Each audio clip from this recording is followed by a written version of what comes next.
I heard about the old house from a friend who knew I needed a quieter place. He said it was isolated with a decent patch of land and a solid structure. I expected a normal country home, maybe some dust and creaky floors. But on my first day, I saw that scarecrow leaning against the porch. I didn't like the way it slumped there, half hidden by shadows. Its clothes looked torn and the wide hat covered most of its straw face. I tried to brush off the uneasy feeling and told myself it was just a regular scarecrow. It didn't feel regular, though. I drove up in my pickup that afternoon. The sun sat low, and the front yard felt strange. There was a slight chill in the air, even though the day had been warm. I parked by the side of the house and stretched my legs. The place was small, with a wraparound porch that needed fresh paint. The steps creaked, and the floorboards looked scratched in spots. Weeds grew along the edges. The roof seemed okay, at least. I grabbed a couple of boxes from the truck and carried them inside. I glanced over at the scarecrow. It was slumped against the railing, one arm partly raised. The fabric on that sleeve was ripped, and the straw poked through. A big hat drooped down, hiding most of its features. Only a bit of straw poked out from the brim. I tried not to stare. I told myself it was just an old decoration the previous owner left behind. Inside the house, I set down the boxes and looked around. The living room had an old fireplace. The walls needed a fresh coat of paint. There was a faint smell of dust and mildew. I looked out the window toward the porch. I saw the shape of that scarecrow. It made me uneasy, but I wasn't sure why. I told myself to stop being dramatic. It was just straw and cloth. Over the next few hours, I hauled more boxes inside. I arranged some furniture. My back started to ache. By sundown, I was sweating and tired. That first evening, I considered dragging the scarecrow off the porch and tossing it somewhere else, but I didn't have the energy. I thought I'd leave it for the next day. The sun dipped behind the trees, and I flipped on a single lamp in the living room. It glowed weakly, but it was enough to see what I was doing. I decided to call it a night. I made a quick sandwich in the tiny kitchen and ate standing up. The counters were old with chipped tiles. A draft pushed through the window frame. I heard the wind rustle outside. When I flicked off the lights and headed for the bedroom, I felt a weird sense of being watched. The front door had a small window, but I'd covered it with an old curtain for the night. Still, I couldn't shake the idea that something waited on the other side. I got to bed around 11. The room was dim, lit only by a moonbeam cutting through the thin curtains. I listened to my own breathing. My mattress lay on the floor since I hadn't set up a bed frame yet. The walls felt closer in the dark. I tried to ignore every squeak and tap in the house. It was an old place, bound to make sounds. Then I heard something on the porch. It sounded like a soft scrape, as if a light object dragged across wood. I tried to tell myself it was the wind, but I got up quietly and approached the bedroom window. I pulled the curtain aside a little and looked out. The porch was partially visible from there, but I couldn't see the scarecrow. My heart pounded in my chest. I stared for a while, waiting for movement. Eventually, I gave up and tried to sleep. I woke up at dawn feeling stiff. I rubbed my eyes and got dressed in jeans and a shirt. I went out to the porch. My heart skipped when I saw the scarecrow. It was still leaning there, but it looked angled differently, as though it had been shifted. I guessed maybe the wind had pushed it. Then I noticed something on the third step down. A small bird lay there dead. Another one sat 2 steps below it. Both looked untouched except for some bent feathers. No sign of blood or anything else. It was almost like they'd been placed there. My stomach tightened. I went down the steps, carefully stepping around the birds. The morning air felt cold on my face. I didn't see any footprints or signs of an animal. I grabbed a shovel from the shed and buried the little birds near a patch of dirt out back. I didn't like seeing them. I didn't want them on my porch. Then I went around to the truck and began unloading more stuff. By mid-morning, I decided to do something about that scarecrow. I walked up to it and tried to move it. The straw arm was stiff, and the whole thing felt heavier than I expected. I noticed the clothes were tied tightly to a wooden frame beneath. The cloth smelled musty. The big hat flopped over, and I glimpsed a rough burlap face. No real features, just 2 sewn-up slits and a stitched-up mouth. The workmanship looked old. The straw in the body was yellowed and dry. like it had sat out in the sun for years. I carried it into the backyard, planning to prop it against the fence. Something about it made me uneasy, like I was carrying something I shouldn't. I dropped it near a low spot in the yard. I said out loud, "Stay there," as a dumb joke to calm my nerves. Then I went back to the house. As I walked onto the porch, I noticed faint scratches on the floorboards. They formed half circles, like something had been dragged. It matched the pattern of the scarecrow's frame. That didn't make sense. I had never dragged it across the porch. I picked it up and moved it in my arms. So why those marks?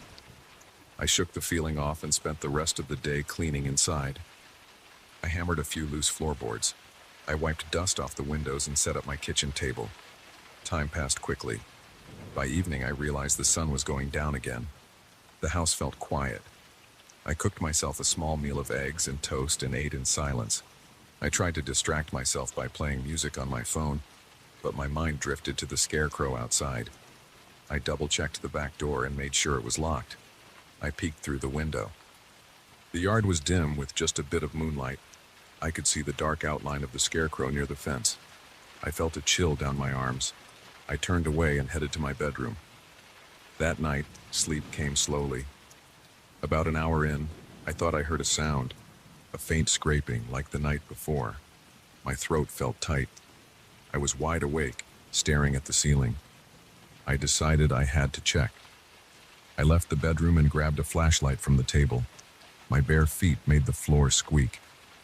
The living room was pitch black except for a distant glow from outside. I stood at the front door listening. Then I heard a dull thump. It came from the porch. I opened the door a crack and shone the flashlight. I expected to see an animal or maybe the wind rocking something against the railing. Instead, I saw the scarecrow slouched against the door, the wooden frame pressed against the porch boards. The arm with the torn sleeve was half raised, like it was pushing on the door. My heart pounded so hard I thought I'd pass out. I flashed the light on its face. The hat had slipped back a bit, revealing the burlap cloth. I swear it looked like the stitched mouth was parted, but maybe that was the angle of the fabric. I wanted to slam the door and lock it, but I forced myself to step outside. My breathing was shaky. I grabbed the scarecrow by the arm and dragged it off the porch. I pulled it around the side of the house near the trash bins. I didn't know what else to do. I didn't want to leave it out front. Once I let go, it sort of toppled forward, landing with a muffled thud on the ground. The hat fell off. I picked it up and placed it back on the head, feeling a weird urge to keep it covered. Then I hurried inside, locked the door, and tried to calm myself. I slept badly for the rest of the night, waking up from every little noise. When I got up in the morning, I went to check on the scarecrow. It wasn't behind the trash bins. My stomach lurched and I checked around the yard. I eventually found it leaning on the fence again, exactly where I left it the first time. I walked closer. The hat was askew. The frame looked scuffed and dirty. I stared at it, trying to see if maybe someone had come onto my property to prank me. There were no footprints except my own. I felt paranoid and on edge. The next few days passed in a tense routine. I tried to focus on repairs and ignored the scarecrow as much as possible. In the mornings, I often found new scratches on the porch boards. Sometimes I found small dead birds on the steps. I still didn't hear any violent noises at night, just occasional scraping or tapping. Each time I'd discover the scarecrow closer to the house. I'd move it away, then find it back again. I tried tying it to a post. It ended up on the porch anyway. By the end of the week, I was exhausted. My nerves were shot and I started second-guessing everything. Maybe I was losing it, or maybe there was some weird trick going on. One evening, I decided to stay up all night and watch from the window. Around 2 a.m., I sat in the living room with the lights off. The darkness felt oppressive. I used a small flashlight just to see my watch. At about 2:30, I heard the porch steps creak. My heart pounded. I inched over to the window. The moonlight was faint, but I saw a shape move up the steps. It was the scarecrow. It looked like it was half standing, half lurching. The wooden frame squeaked. Its arm reached out in slow jerks. Each step caused a dull thud on the boards. I froze in place. I wanted to rush out, but fear locked my legs. I heard the doorknob rattle. There was a light scrape, then silence. Eventually, I heard a soft dragging sound, like the thing was moving away. I waited a long time before I dared to peek out again. By then, the porch was empty. I saw fresh scratches near the door in the morning. I realized I couldn't live like this. I decided I had to remove that scarecrow for good. I checked the barn that came with the property. I found an old fire pit outside near some stacked bricks. I lugged the scarecrow there that afternoon. My hands trembled as I piled wood around it. I tried to light it, but the wood was a bit damp, so it took a while. The flame finally caught and I stood back. Smoke rose around the scarecrow's frame. The burlap face blackened. The straw crackled and the cloth burned. The smell was pungent. I felt sweat bead on my forehead, even though the fire wasn't huge. I waited until the flames died down. Only scraps of wood and bits of ash remained. For a moment, I felt relief. I tossed water on the embers and turned to go back inside. My nerves were still jangled, but I hoped I'd broken whatever hold that thing had on the house. That evening, I ate dinner without feeling the usual tension. I locked the doors out of habit, but I felt more confident. I turned in early and slept pretty well. The next morning, I woke up to the sound of something brushing against the side of the house. I jumped out of bed and went to the window. At first, I saw nothing. The yard looked normal. Then I went to the kitchen and checked the back window. I saw straw scattered in the yard. A charred wooden stick lay near the fence, blackened at one end. I felt a chill. It looked like part of the scarecrow's frame. I slid the window open. A breeze stirred the straw. It moved in small clumps like it wasn't quite settled. I walked outside, keeping my eyes on the scattered remains. My pulse pounded. I thought I smelled old smoke and musty fabric. I felt like something still lingered. I checked the porch, and sure enough, there were new scratches, deep ones. They led all the way to the door. I noticed 2 small dead birds on the top step again. I backed away, my throat tight. I felt cornered. I decided enough was enough. If destroying it by fire didn't work, I needed to leave. I threw my clothes into a suitcase. I grabbed my important papers, my laptop, and whatever else I could fit in the truck. I locked the doors out of habit, even though I doubted that would help. I jumped in the driver's seat, started the engine, and took off. My heart was racing so fast I felt lightheaded. I didn't care if I lost money on that house. I wanted to be as far away from there as possible. I drove down the dirt road, glancing in the rearview mirror. The house shrank behind me, the porch barely visible. I caught a glimpse of something near the railing, like a shape with a wide hat. Then the turn in the road blocked my view. I kept driving. I forced my eyes on the road, ignoring the knot in my gut. I refused to slow down until I reached the main highway. I don't know who put that scarecrow there or why it seemed to move on its own. I only know it didn't want me in that house. Maybe it was some old curse or some twisted piece of local folklore. I'm not going back to find out. I left that place behind, along with the birds on the steps and the dragging sounds at night. Even now, I feel a chill when I think of it. I don't care if I never see a scarecrow again in my life. I'd rather forget the way its wooden arms scraped the boards, the way it always found its way back to the porch, and the cold dread that took over whenever I saw it propped there. That place is someone else's problem now. I'm done.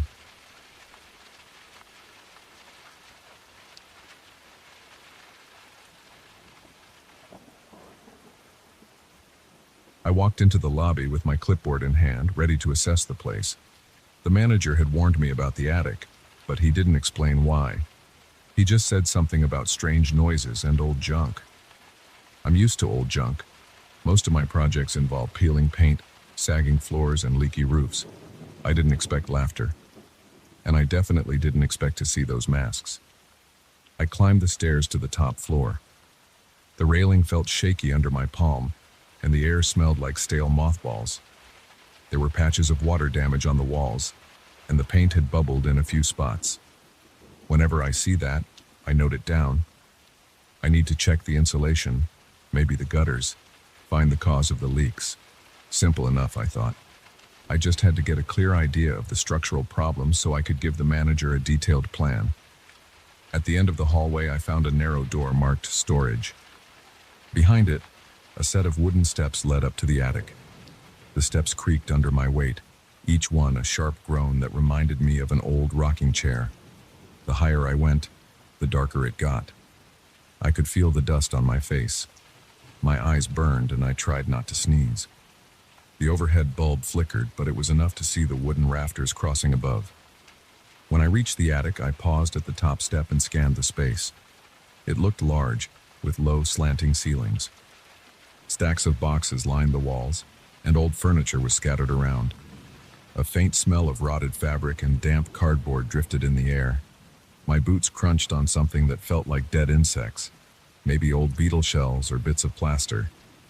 There was a single window at the far end.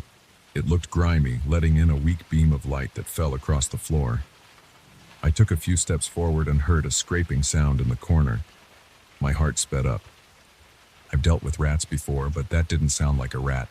It sounded bigger or maybe just heavier. I shone my flashlight toward the noise, but nothing moved. I exhaled and checked my watch. I wanted to get this over with quickly. I started my inspection. I looked at the rafters, checked for any obvious cracks, and examined the inside of the roof. The crossbeams seemed sturdy enough, but I spotted signs of mildew, so I made a note on my clipboard. Then I heard a laugh. It sounded like someone choking. It wasn't deep. It was high-pitched in a weird, scratchy way. It lasted for about 2 seconds, then stopped abruptly. I froze and listened. Nothing else. I waited a few more seconds. My flashlight pointed toward the far side of the attic. Then I heard another laugh. It came from somewhere to my left this time, behind a pile of stacked chairs. I wanted to call out, but I also felt uneasy. If there was a trespasser, I needed to handle it calmly. So I took one step at a time toward the chairs. My pulse felt strong in my ears. I reached the chairs and moved them aside, trying to avoid the big cobwebs. I found no one behind them. The dust in the air made it hard to see much. I stepped around an old table and aimed my flashlight at the next corner. The laughter started up again, this time from behind me. I spun around, and my flashlight beam wobbled across the floor and a stack of crates. I didn't see anyone. I told myself it must be the wind or some old pipe. Buildings can make strange noises, especially when they're as neglected as this one. So I decided to ignore it and keep checking the structure. I walked further toward the rear of the attic. The gloom thickened and the light from the lone window faded. I found a row of dusty shelves on the back wall. On those shelves, I saw something strange, a few old masks hanging by nails.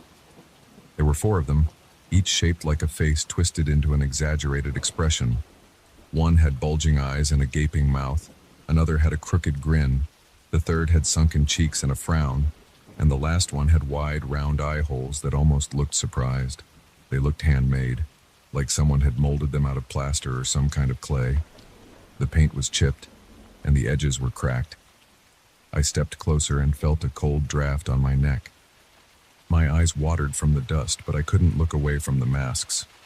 Each one had tiny holes for the eyes and nose, and I swore I saw movement inside those holes. My flashlight was steady, but I could have sworn the shadows around the eyes twitched, like something living was inside. I exhaled and blinked a few times. I tapped one mask lightly with my flashlight. It swung a bit, then settled back. No movement, just dust. I told myself I was imagining things. I turned around to go back to the main area, and something tugged the bottom of my pant leg. It felt like a small hand or a claw. It wasn't a snag on a loose nail. It was an actual pull, a yank that made me stumble half a step. My throat tightened. I aimed my flashlight down at my legs, but there was nothing there, just the dusty floor and my own boots. I stood still for several seconds. My breath held, and listened. The attic was quiet. I felt sweat on my forehead. I decided to ignore it and pressed on with my inspection. But my hands were shaky now. I checked a few more rafters near the back, noted the signs of moisture damage, and stepped around some large boxes. Then I felt the tug again. This time it was weaker, like a playful tug. I jerked my leg away and spun around, shining my flashlight in a wide arc. I caught a glimpse of something near the wall. It flickered in the light, then disappeared behind a trunk. It looked like a faint outline of a shape, but I couldn't be sure. My heart was hammering. I felt a chill in my chest. I wanted to get out of there, but I also knew I needed to finish my work. I forced myself to walk over to that trunk. I lifted the lid with one hand, flashlight in the other. Inside, I found old documents, a few torn curtains, and some random junk. Nothing unusual. I closed the trunk. Then I heard a scraping sound from behind me. It was that same laugh, but now it was broken up, like 2 or 3 voices overlapping. It ended with a heavy breath, almost like a sigh. I called out, "Who's there?" But no one answered. I walked back toward the masks. My shoes left footprints in the thick layer of dust. I saw my footprints crossing over themselves from before, but there were other marks too. They looked like small streaks or lines where the dust had been pushed aside. I crouched down and touched one mark with my fingertip. It didn't feel like an animal track. It felt like something dragged a tiny object through the dust, making a narrow trail. I stood up again, swallowing hard.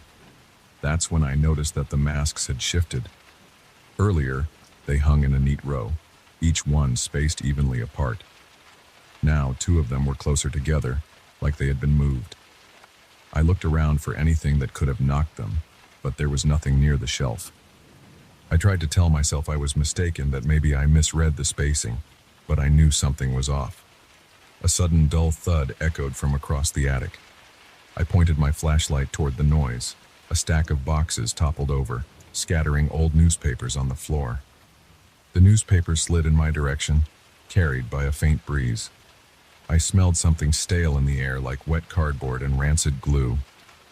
My hand shook a little as I walked over to the boxes, stepping carefully around the scattered papers. There was nothing behind them but the wall, and I saw no holes or vents. I couldn't figure out where the breeze came from. I remember my chest tightening at that point. My scalp prickled. My ears felt warm. I decided to wrap up as fast as possible. I looked at the rafters one more time, then started to head back. But the pull on my pant leg came again. It was insistent now, almost like it wanted me to stay. I kicked my foot out and said, "Stop!" My voice came out louder than I expected. I stood still, breathing hard. Then the laughter started up again, this time to my left and right at the same moment, as though there were several of these things around me, hidden behind the furniture and boxes. I made a run for the attic door. My flashlight beam bobbed up and down, and I felt the dusty floor giving way under me slightly. The boards creaked. It felt like something was behind me, but I didn't look back. I just kept going until I reached the stairs. The door was still open. I almost tripped on the top step in my hurry. I clattered down the wooden steps. The flickering light bulb above barely lit the way. When I got to the hallway, I let out a shaky breath. My hands felt clammy. My shirt stuck to my back. I opened my clipboard, intending to jot something down about the roof issues, but my mind was racing. I needed a minute. Then I heard a soft scraping sound from the other side of the attic door. It sounded like nails scratching wood. I stared at that door, half expecting it to swing open on its own. I closed the door firmly and slid the latch in place. I walked down the hallway, each step quick. My breathing was unsteady. I wanted to get back to the manager's office and tell him I'd be back tomorrow with a plan. But when I reached the elevator, I paused. The building's old mechanical system hummed quietly. I could feel a slight vibration in the floor. I pressed the button, but the elevator took a while to arrive. Standing there, I felt an itch on the back of my neck, like someone was touching me again, though no one was there. When the elevator doors opened, I got in fast and punched the ground floor button. As the doors slid shut, I caught a glimpse of the end of the hallway. The attic door was still latched, but the overhead light flickered, and for a split second, I thought I saw a mask peeking around the corner. I might have imagined it. It was gone as quickly as it appeared, and the elevator door closed. On the ride down, I wiped my forehead with my sleeve. The building's interior groaned with the motion of the elevator shaft. I smelled that stale air again, or maybe it was my imagination. My arms felt heavy, and my shoulders were tense. I tapped my foot, counting the seconds until the doors would open again. Finally, the elevator reached the lobby. When I stepped out, the manager was waiting behind the reception desk. He asked, "Everything okay? You look a bit pale." I forced a small laugh and said I was fine, just dusty. He mentioned again that no one goes into the attic except me now, because it was part of our agreement. I told him I'd have a report soon. Then I walked out. Outside, I stood on the sidewalk and took a deep breath. The late afternoon sun felt warm on my face. The traffic on the street was steady, and a few pedestrians passed by. Nobody paid attention to me. I tried to shove the memory of the laughter out of my head. I told myself it was just a strange echo in an old building. But I kept picturing those masks, especially the one with the gaping mouth. It gave me the impression that it was always watching. That night, I sat at my dining table with the building's blueprint spread out.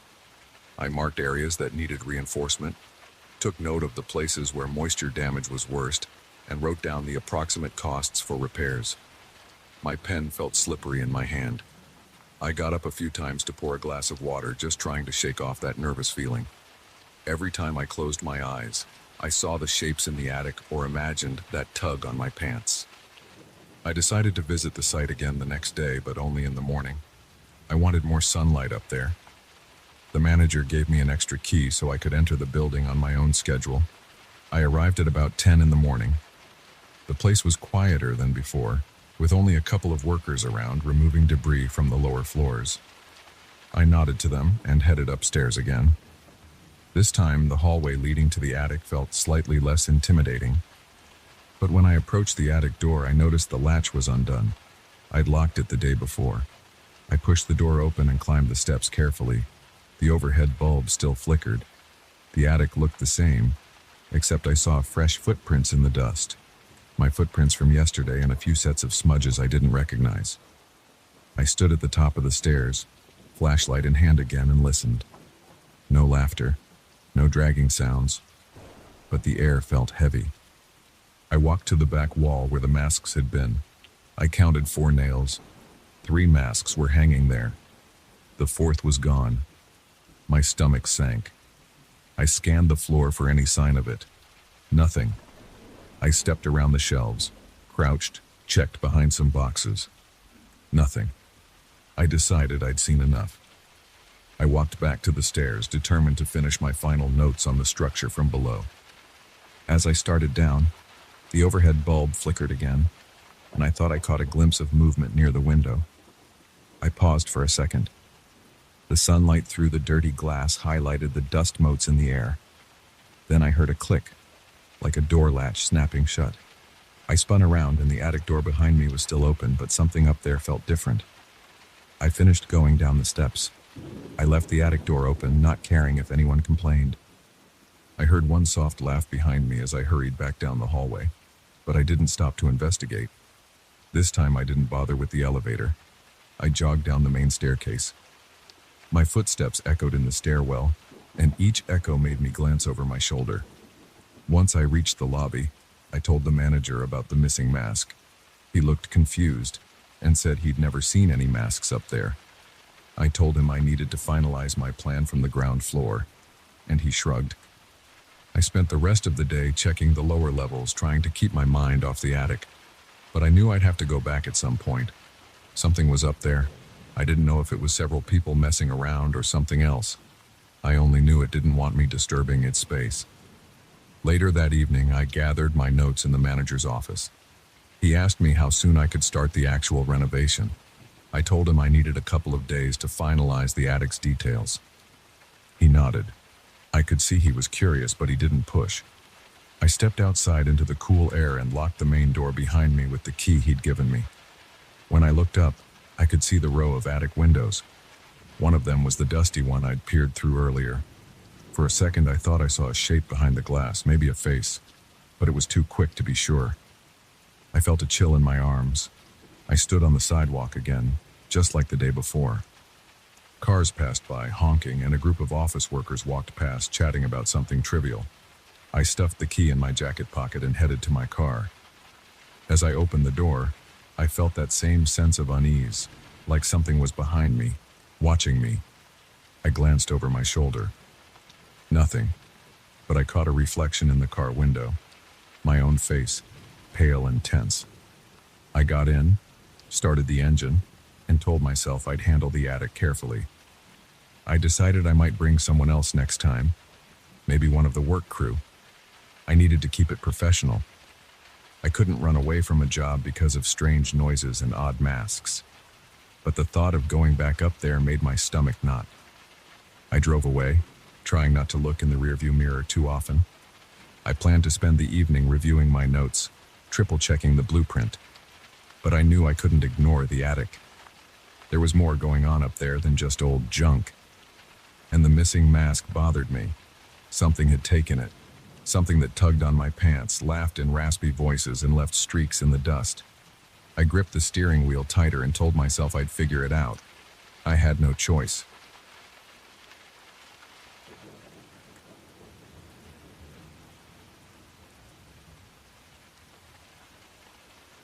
I never thought I'd stumble on a hidden room in my own house. I had bought this place 2 years ago. It was old, and parts of it felt neglected. The roof leaked sometimes, and the basement walls showed signs of water damage. Nothing too serious, but enough to make me realize I needed to invest in a decent renovation. My plan was simple: tear down a few walls, update the wiring, and get rid of some moldy insulation. I hired a contractor, and we started the work. On the second week, I decided to handle the basement myself. That's where everything changed. I was removing some loose tiles near the old utility closet. There was a gap in the wall about the size of my hand. At first, I thought it was just poor construction. Then I noticed something behind it, a hollow space. I grabbed a flashlight and pointed it through the gap. I saw red bricks in the distance, forming a narrow corridor. My heart raced.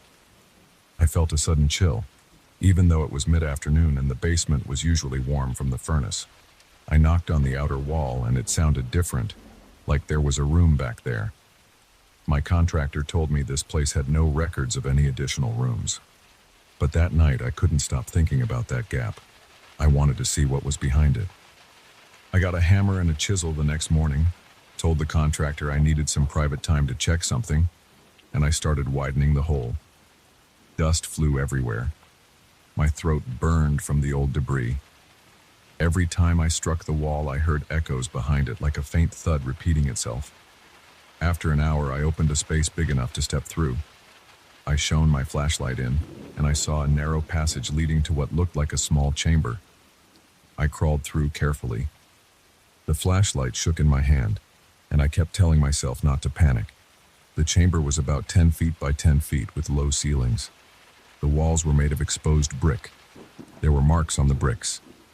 At first, I thought it was graffiti or some old worker's signature. When I got closer, I realized these were carvings, geometric shapes, interlaced patterns, and words that made no sense to me. They were in a script I had never seen. Some looked like triangles stacked on top of each other. Others looked like lines twisting around small circles. The words had harsh angles, with lines crossing back and forth. I ran my fingers over one symbol. It felt rough and uneven. My skin prickled, and I felt a small jolt like static electricity. I took pictures with my phone. I wanted to study them later. Then I noticed a strange smell.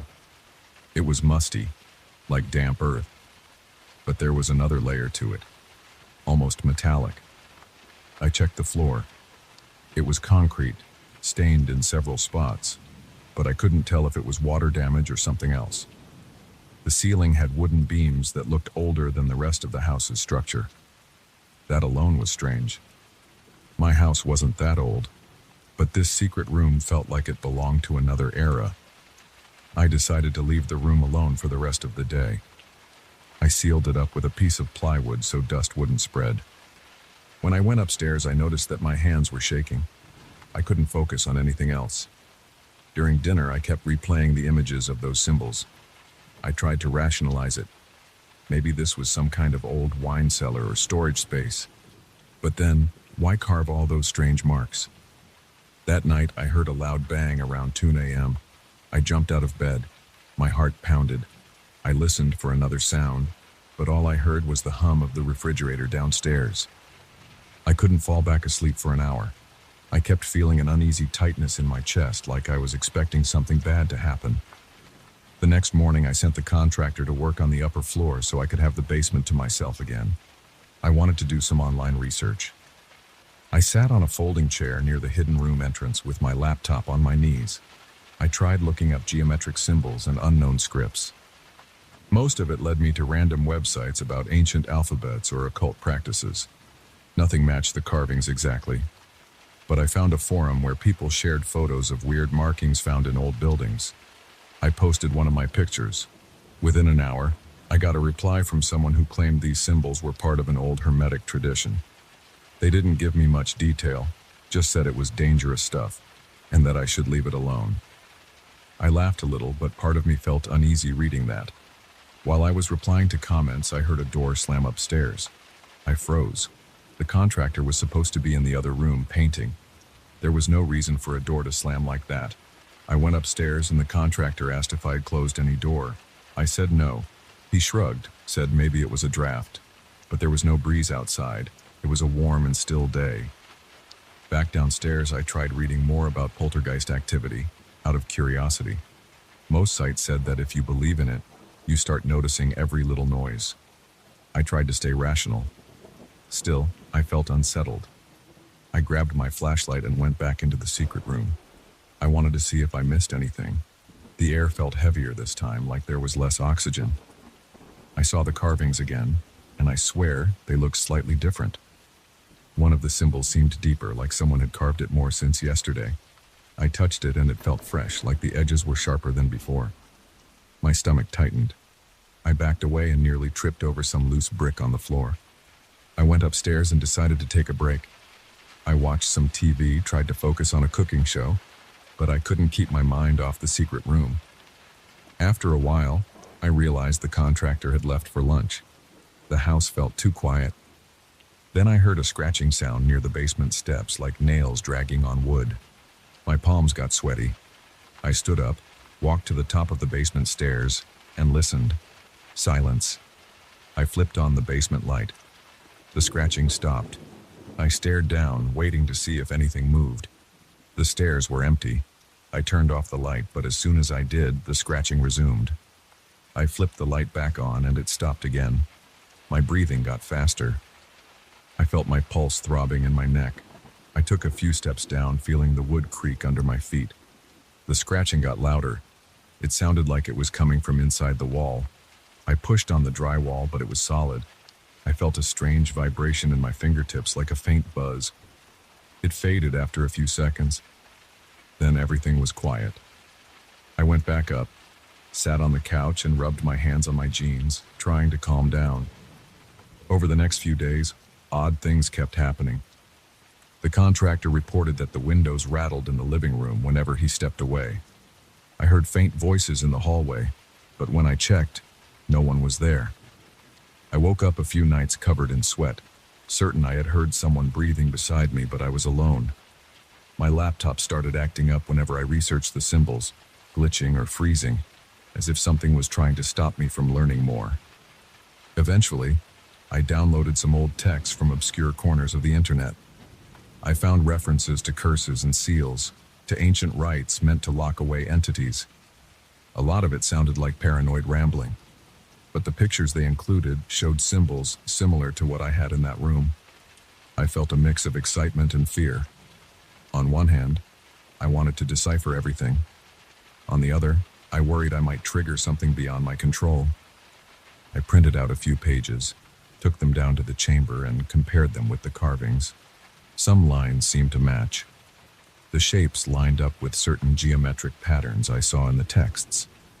That's when I noticed that the faint light from my flashlight made the carvings appear to shift. The lines almost seemed to ripple against the bricks. I blinked hard, trying to clear my vision. But every time I moved the flashlight, the shapes wavered. I felt my scalp tighten and my mouth went dry. I held the beam in one spot. I could have sworn the markings were changing positions, like they were sliding around on the wall. I backed out slowly. My knees felt weak, and I had to lean on the wall to steady myself. I wanted to lock that room up and never go back, but curiosity kept gnawing at me. That evening, the contractor told me he was almost done with the rest of the house. He asked if I wanted him to seal up that basement closet. I lied and said I was planning to turn it into a storage area, so he didn't need to worry about it. In truth, I didn't want him to see what was going on. I was embarrassed, and I also felt protective of the secret. I felt drawn to that room, like I had to figure it out. 2 nights later, I found myself unable to sleep again. Around midnight, I went downstairs with a single lamp and my notes. The basement felt colder than usual. The lamp cast a weak glow, creating flickering shadows on the concrete floor. As I approached the secret entrance, I noticed a soft vibration in the air, like a low hum. I stepped inside the chamber, set the lamp on the floor, and crouched near the wall to examine the carvings. I tried to match them with the printouts. When I traced my finger along one line, I felt a slight movement in the brick itself. I jerked my hand back. My heartbeat pounded in my ears. The humming grew louder. I turned to leave, but something caught my eye. One of the symbols glowed faintly. It was a dull red like a dying ember. I leaned in, my hand shaking. I wanted to confirm I wasn't imagining it. It pulsed just once, then it faded. I ran out of the room, nearly knocking over the lamp. My chest heaved when I reached the top of the stairs. My arms were tingling. My mind raced with questions. I tried to calm myself by gripping the edge of the kitchen counter. I told myself I was tired, that my eyes were playing tricks on me. I forced myself to drink some water and breathe slowly. But I couldn't convince myself nothing was happening. I knew it was real. The next day, I woke up feeling drained. My head throbbed. I considered calling someone to check out the room, maybe a local historian or an architect, but I had a strong sense of caution. If these carvings were part of some old practice meant to keep something sealed, maybe I shouldn't bring in outsiders. I decided to keep researching on my own. As I got deeper into those texts, I found repeated warnings. People wrote about symbols that acted as locks, about places where energy gathered and manifested. They said that once you disturb these places, the seal weakens. The descriptions matched the kind of activity I was experiencing: doors slamming, objects moving, voices that weren't there. My stomach twisted when I realized I might be slowly weakening whatever barrier was in that chamber. I tried to rationalize again. But that night, the poltergeist-like events escalated. My bedroom door slammed 3 times in quick succession while I was brushing my teeth. The shower faucet turned on by itself, spraying cold water. I felt my hair stand on end as I approached it to shut it off. The air smelled stale like old basement dust. I dried my hands and walked into the hallway, and I heard a faint whisper behind me. My nerves were shot. I just wanted peace. I went down to the secret room one last time. I carried a heavy-duty flashlight and a stack of boards. My plan was to block off the passage for good. I stood in front of the carvings, shining my light on them. They looked more pronounced, like the lines had been cut deeper into the brick. The humming started again, and the floor felt like it was vibrating under my shoes. My eyes watered. I felt a strong urge to read every word on that wall, to understand it fully. Part of me wanted to place my hand on the largest symbol and see if it would respond to my touch again, but a stronger sense of fear made me hesitate. I thought about the slamming doors, the voices, the feeling that I was never alone anymore. I didn't want this to continue. I backed away, never taking my eyes off the carvings. Then I started placing boards over the gap. I hammered nails, sealing up the passage. Each swing of the hammer felt like it took more effort than usual, like the air was thicker. When the last board was in place, the humming quieted. I could still feel a slight vibration in my ears, like the aftermath of standing near a loudspeaker. I left the basement, turning off the lights behind me, and locked the door at the top of the stairs. It's been a week since then. I haven't heard any doors slam. The windows are steady. I still feel uneasy, and I occasionally catch myself glancing at the basement door. Sometimes I hear a faint tapping down there, but it stops when I get too close. I haven't opened the sealed room. My contractor finished his work and left. The renovations are basically done except for that one hidden space. I'm torn between wanting to forget it ever existed and feeling a pull to uncover more. But I can't deny that things calmed down after I boarded it up. So, for now, I'm leaving it alone. I keep my research hidden away. I don't talk about it with friends. If I sense something stirring, I go outside until it passes. The house feels like mine again, mostly. I don't know what's behind those carvings or where they came from, but after experiencing the doors slamming, the windows shaking, and the voices echoing at night, I'm convinced there's something in that chamber that isn't meant to be disturbed. I've learned my lesson. Sometimes it's better to leave old secrets buried and sealed.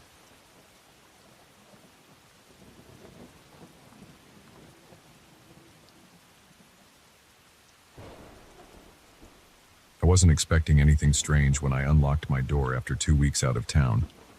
I figured I'd walk in, drop my bags, and crash on my couch. But as soon as I flipped on the living room light, I saw these faint wet outlines on my wall. They looked like someone had pressed a body against the paint. I stood there staring because it didn't make any sense. It wasn't a spill, and it wasn't water from a leak. It had a human shape, almost like a person had leaned there, arms at the sides. I checked the ceiling for a burst pipe or something.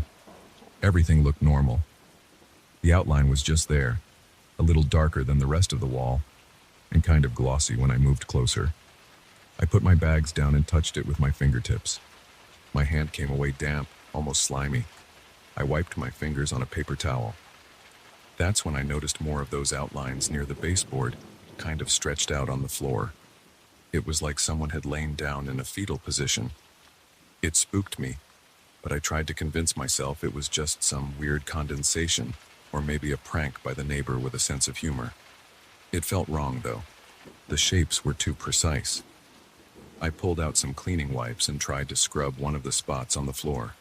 The moisture smeared around, but didn't completely go away. I pressed harder and eventually it seemed to fade a bit. I spent the next half hour going around my living room, wiping down each shape I could find. They weren't all the same size or pose. One looked like it had bent knees. Another looked like it had an arm stretched up, almost as if waving. When I was done, I was irritated, tired, and confused, but I didn't feel like dealing with any more. I just wanted to take a shower and forget about it. That night, I lay in bed scrolling through my phone, trying to distract myself. I thought about calling a friend or my landlord, but I didn't have the energy. Instead, I told myself I'd call an inspector in the morning.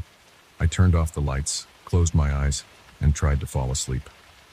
Around midnight, I started hearing soft dripping sounds. At first, I thought it was a faucet in the kitchen. Then I realized it was more like random droplets hitting the floor in different parts of the apartment. It wasn't steady. Sometimes I heard it near my closet door, then near the bathroom, then somewhere in the living room. I rolled onto my side, hoping it would stop, but it didn't.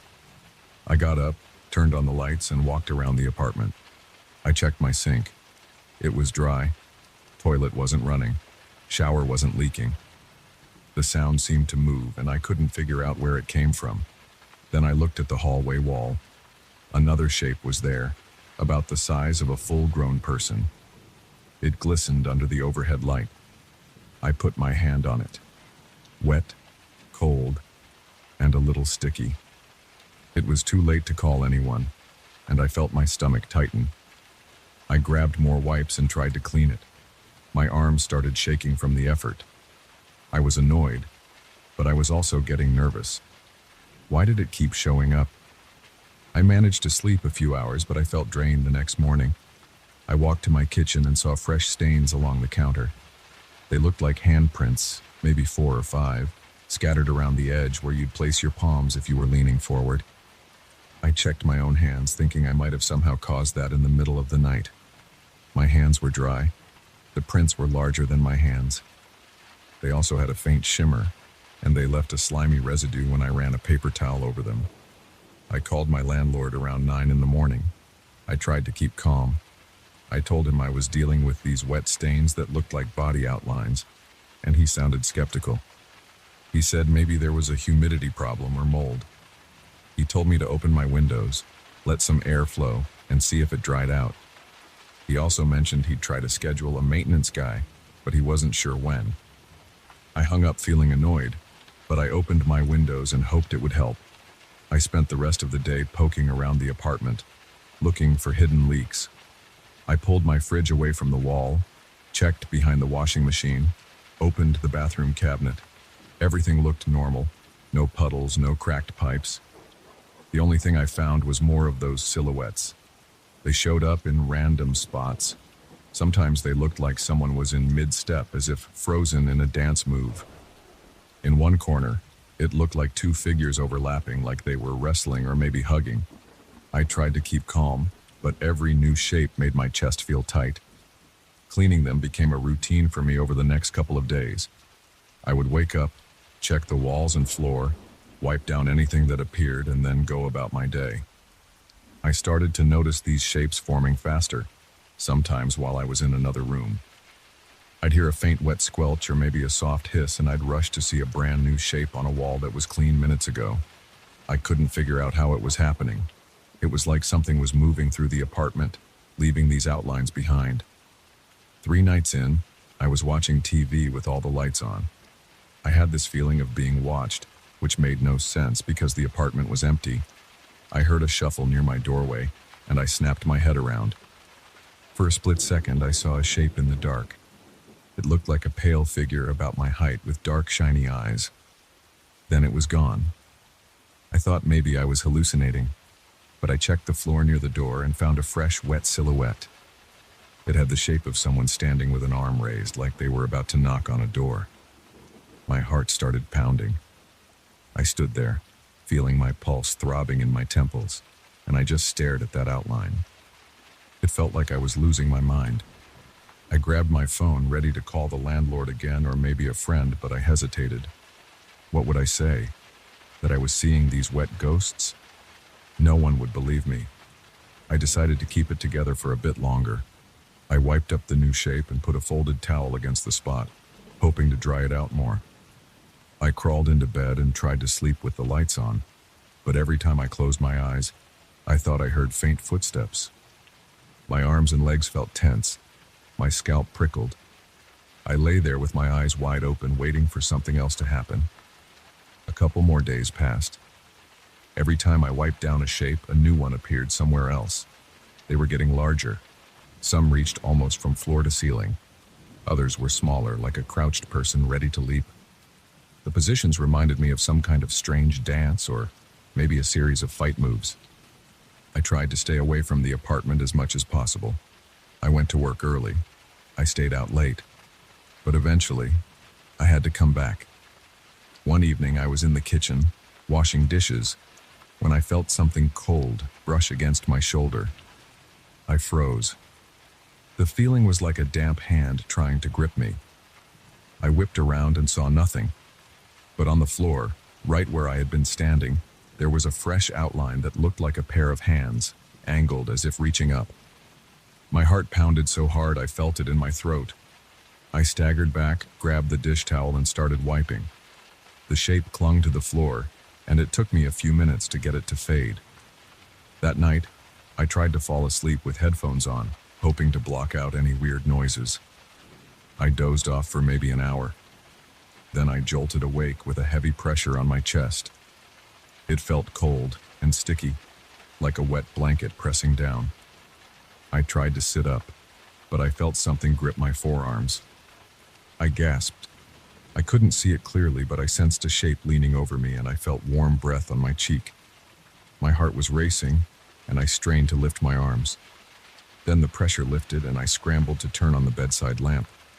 My sheets had wet marks on them, shaped like two hands and a chest. My own chest felt damp, and I wiped at my t-shirt, which had a slimy residue. I was done pretending this was normal. I called a friend, told him I had a serious problem in my apartment, and asked if I could stay with him for a few nights. He said yes, but I still had a few hours before I could leave. So I tried to gather some essentials. I took a duffel bag out of my closet and started shoving clothes in. As I stuffed a pair of jeans inside, I heard this low, moist sound behind me. I looked over my shoulder and saw a wavering figure in the mirror. It was like a faint silhouette, almost translucent, with droplets rolling off its surface. Its face had no clear features, but I sensed it was smiling, or maybe sneering. My breath caught in my throat, and I felt a wave of nausea. I snapped my head around, but when I looked behind me, there was nothing. The mirror was smeared with water, though. 2 faint handprints were on the glass. I slammed the closet door shut, zipped the bag, and left the bedroom. The living room lights flickered. I looked at the wall near the sofa and saw 3 or 4 outlines forming at once. They were large, overlapping shapes, as if multiple figures were spinning around, arms and legs extended. The walls glistened. It made my stomach turn. I rushed out of the apartment. I spent that night at my friend's place. I told him I had some kind of water issue, and he gave me a funny look, but he didn't push for details. The next morning, I grabbed a guy from a local cleaning service. I paid him extra to come immediately. We went back to my apartment together. I told him I had weird stains that wouldn't go away. He was polite enough not to ask too many questions, but the moment he walked in, he saw the outlines on the walls, floors, and even on the ceiling in some spots. He tried cleaning solutions, steam cleaning, everything he had. The outlines faded a bit, but they started reappearing within minutes. He stared at them, confused, and then gave me a shrug. I paid him anyway and told him I appreciated his help. I called a different inspector recommended by the landlord. He spent an hour checking for leaks, mold, and anything else that could cause moisture. He told me there was no sign of any structural damage or water infiltration. He said everything was dry behind the walls. He had no explanation for the stains. He just shook his head and left. At that point, I was exhausted. I hadn't had a good night's sleep in days, and I felt like the apartment was suffocating me. Every time I sat down, I felt something watching. Every time I stood up, I heard that wet sound behind me. I saw shapes out of the corner of my eye. They were never solid enough to track, but I felt them. Sometimes I caught a glimpse of an arm or a torso. Occasionally, I heard what sounded like a ragged breath, and I felt cold spots on my skin. It kept getting worse. The silhouettes got more elaborate. Some had their arms raised, fingers splayed like they were reaching for me. Others looked like they were halfway through a step, as if dancing or striking a pose. A few times I saw them gliding across the wall in real time. They appeared and disappeared in seconds. It wasn't just a stain anymore. It was movement. I didn't bother wiping them down every time. It felt pointless. I kept telling myself I should just leave and never come back.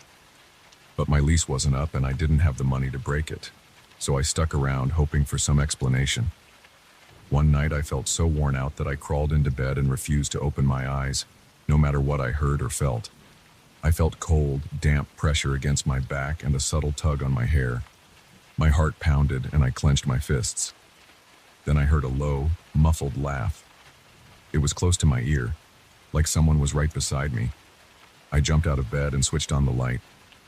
I saw nothing, but the sheets had large, wet impressions again. It looked like someone had been lying behind me, wrapping an arm around my waist. I realized I was dealing with something stuck between worlds. I didn't need a priest or an exorcist. I needed a way to force it out of my space. I couldn't think clearly, though. I had no clue how to handle something like this. All I could do was survive each day, wipe down whatever I could, and hope it would stop on its own. The next day I tried burning some strong-smelling incense I got from a local shop. I figured the smoke might do something. I walked around the apartment, letting the smoke fill the rooms. At first I thought I heard scraping sounds on the walls. Then, in the living room, I saw a group of outlines forming a half circle. They were bigger than before. Some were reaching forward, others bending low. I held the incense up, and my hand shook. There was a weird tension in the air, like static electricity. My ears rang and my skin prickled. I backed away and opened the windows, letting the smoke out. The silhouettes stayed. That night I called my friend again and told him the truth as plainly as I could. I said there was something in my apartment, something that left wet outlines and tried to touch me. He asked if I was sure I was okay. I said no. He offered to let me crash at his place until I figured things out. I'm packing up as much as I can right now. I'm looking around and I see them on every wall, some on the floor, a few on the ceiling. They shift positions every time I glance away. I'm not looking for help anymore. I just need to get out. My body feels tense, and my stomach is in knots. My heart beats so hard it hurts. I can't handle sleeping here another night. I have the sense that if I stay, these figures will start touching me more and more, and maybe I won't be able to fight it off next time. I don't care if I have to pay rent on a place I won't use. I have no choice. I'm leaving this place tonight, and I'm not coming back alone. If I do come back, I'm bringing people who know what they're doing. Right now, I'm standing by my front door with my duffel bag. I feel that damp, cold presence all around me. My arms are shaking and I feel lightheaded. I keep hearing wet footsteps behind me. The wall near me has 3 separate outlines, all facing me. I can see them glistening under the overhead light. The apartment is full of these shapes, and I sense them watching. I'm done. I'm walking out. I'm locking the door, and I'm not stepping back in here by myself. I don't know what this thing is, but it doesn't belong in my life. I just hope it can't follow me.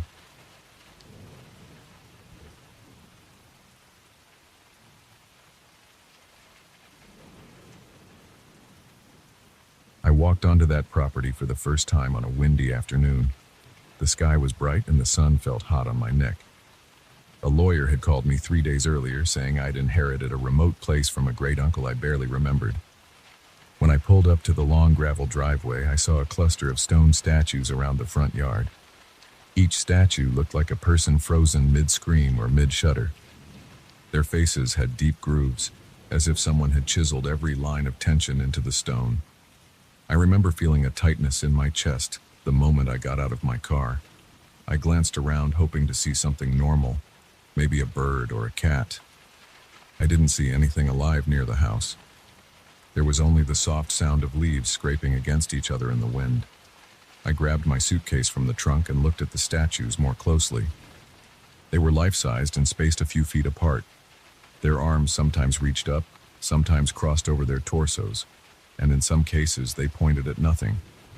I heard a faint rustle behind me, but when I turned, it was just a branch dropping from a nearby tree. My heart pounded a bit harder than usual. I told myself I was just tired from the drive. I walked up the porch steps and tried the key the lawyer sent me. The lock stuck for a second, but it opened on my second attempt and the door let out a long creak. Inside, the air felt stale, like no one had opened the windows in months. The entrance led into a narrow hallway with old wallpaper that peeled at the edges. At the end of the hallway, there was a living room with a worn rug and a few pieces of heavy furniture. A layer of dust coated every surface. I set my suitcase down by the couch and walked through the house, opening windows to get some fresh air. The floorboards groaned under my weight, and each sound made my heart jump. I felt like someone was watching from behind every corner, but each time I turned around, I only saw empty hallways and dusty walls. I found the kitchen in the back. It was small and had outdated appliances. A single window faced the garden, where more statues stood in a haphazard row. They were all turned toward the back of the house, as if they'd been placed there to stare inside. I couldn't see their expressions clearly from that angle, but I didn't like the idea of them looking at me while I cooked.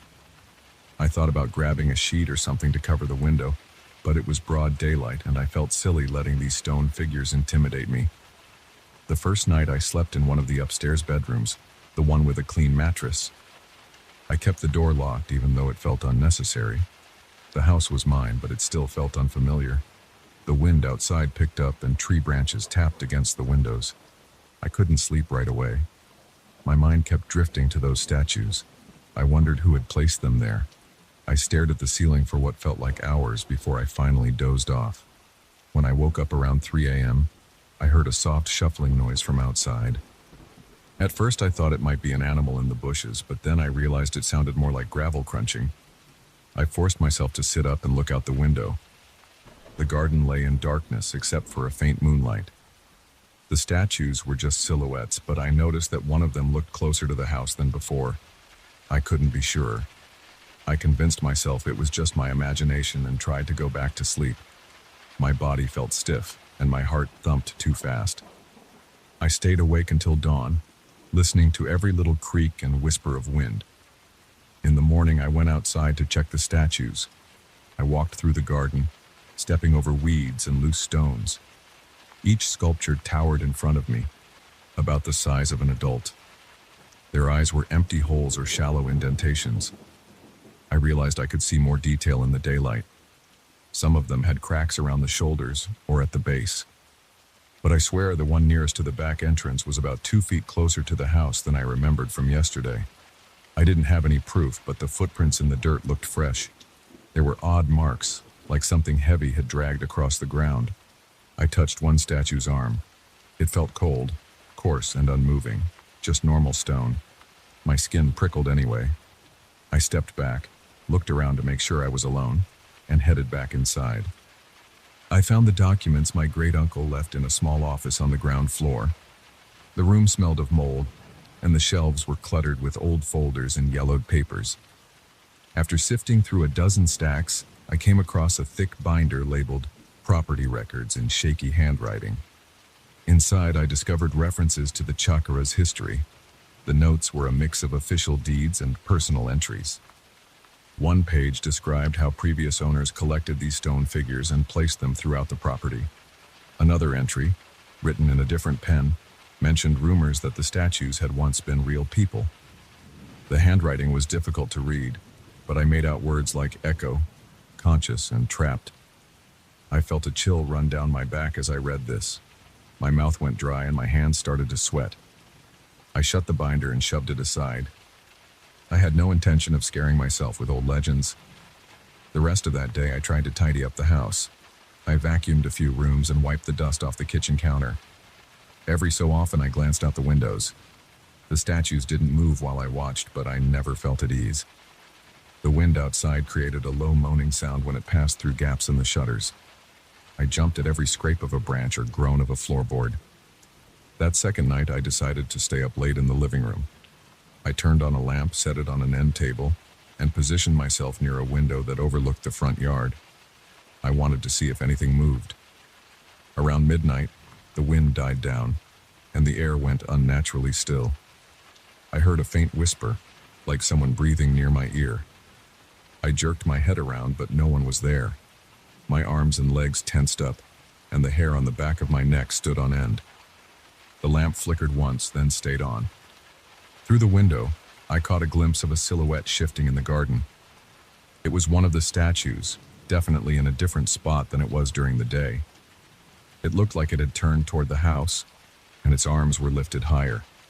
I couldn't figure out how that happened. My rational mind said there had to be a trick here, some movement of shadows.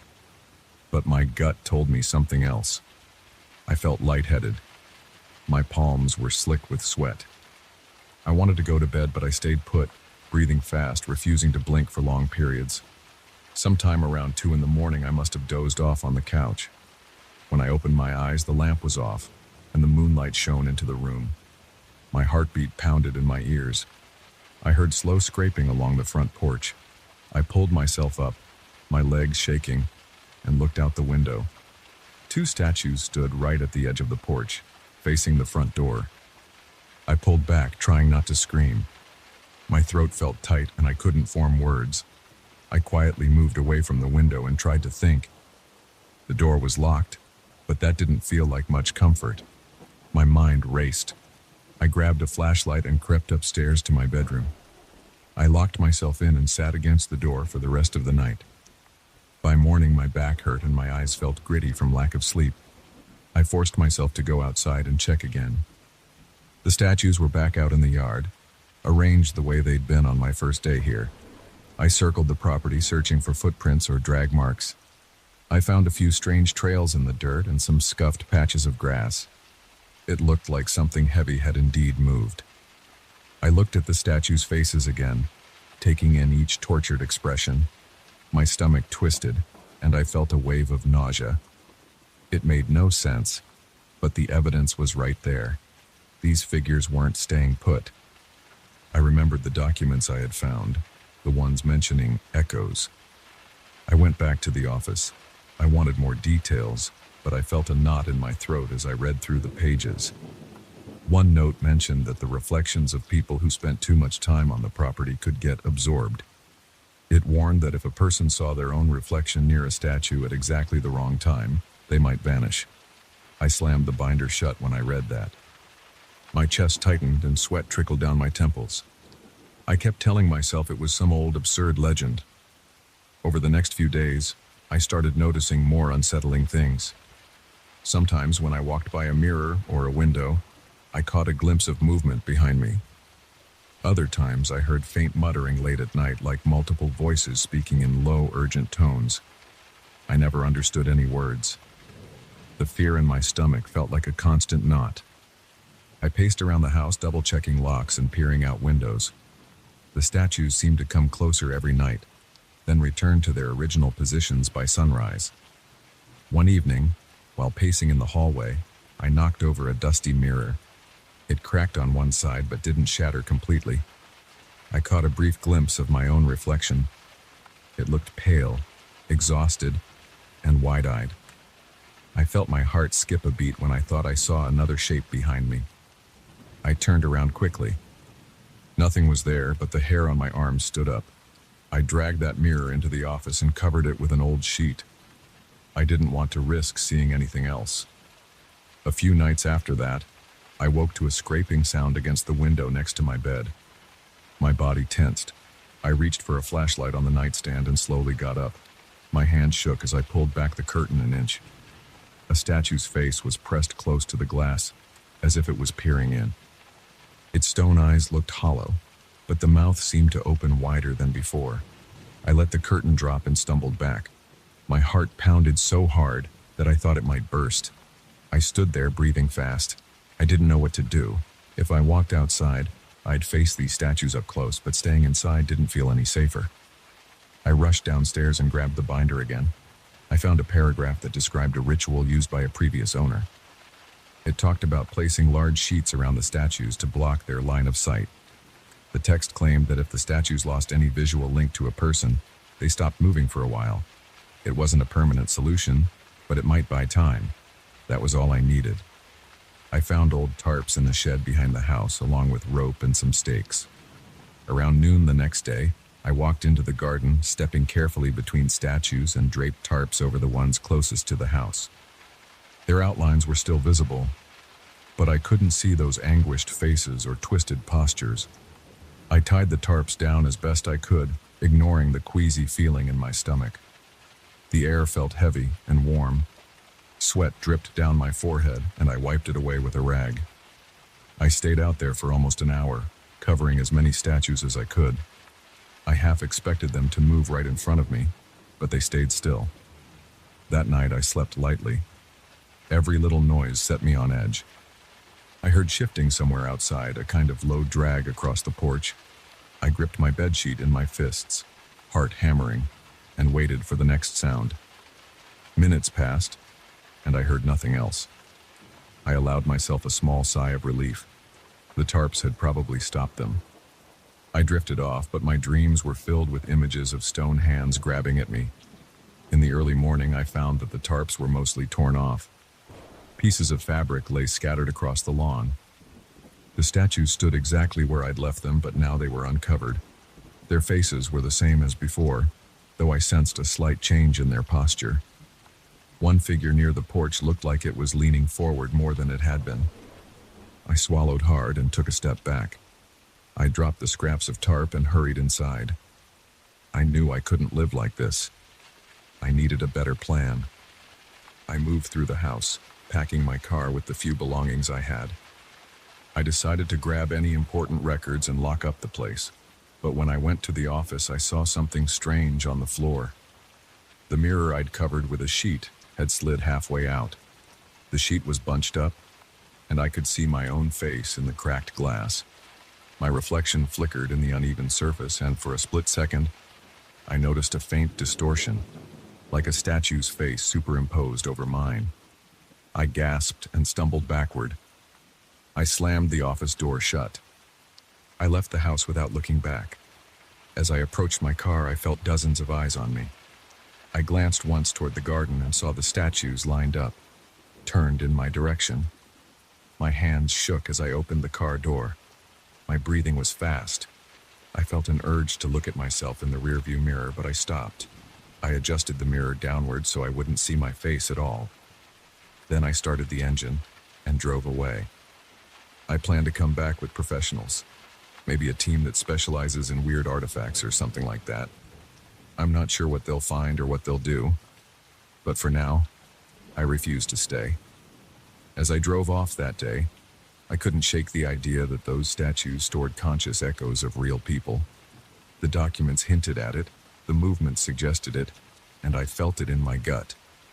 I don't want to become the next figure in that stone garden. I won't let my reflection vanish inside those cold eyes. So this is where I am. I haven't returned yet. The property is still mine, but I don't know how long I can keep it without losing my mind. Every night, I lie awake in my city apartment, wondering if the statues are creeping across the yard in my absence, waiting for me to come back. I won't sleep well until I figure out a permanent solution, but I also won't step foot there alone again. That's all I can tell you. There's no neat ending or final explanation. Those statues are still there, and I can't say what they want. All I know is, I'm not letting them catch me. I've seen enough to know I won't risk my own reflection on that property again. That's the truth. It's not pretty. It's not wrapped up in a bow, but it's real, and it's mine to deal with.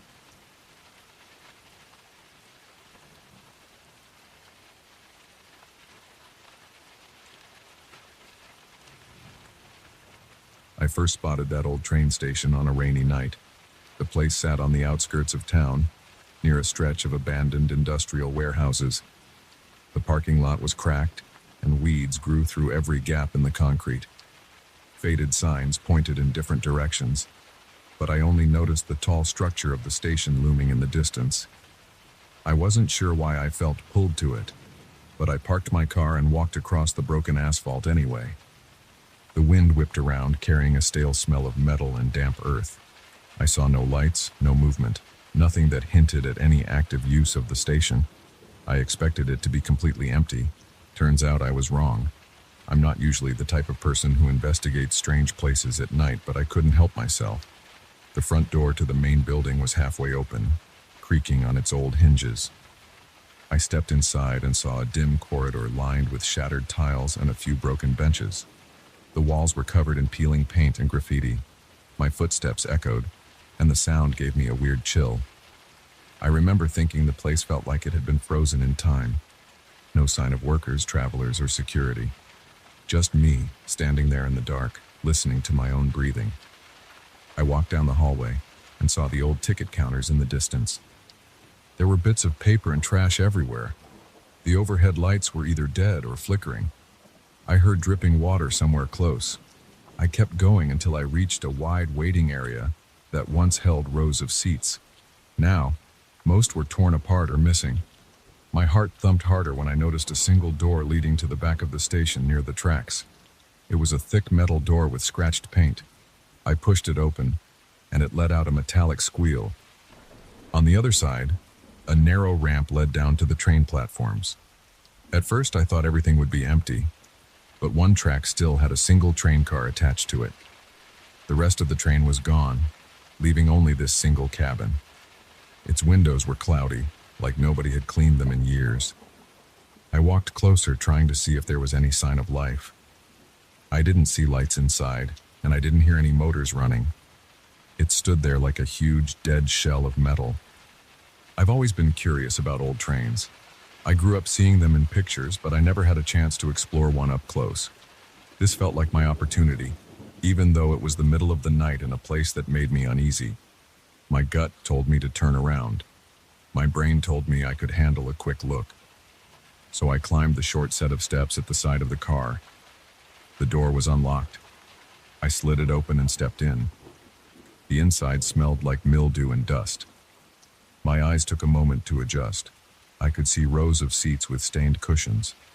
The overhead luggage racks were empty, but a few pieces of trash and papers were scattered on the floor. I noticed broken light fixtures hanging from the ceiling. The air felt stale. Everything was coated in a thin layer of dirt. I took a few steps down the aisle, stepping over a crumpled soda can and a torn brochure. I touched one of the seats. It felt damp and cold. I was about halfway through the car when I heard a faint noise. It sounded like radio static or muffled voices. At first, I thought it came from outside, maybe from the wind, but it persisted. I listened harder, and it seemed to come from the broken overhead speakers. They were full of cracks and dark stains, but I could swear I heard a faint sound, like an announcement in an echoing station. I froze and waited for it to stop, but it repeated, crackling and cutting out. I couldn't make out words. It just sounded like a long, drawn-out whisper, followed by something that might have been a station name I didn't recognize. My heartbeat sped up. There was nobody else in that car with me. I was sure of it. The doors had all been locked or jammed.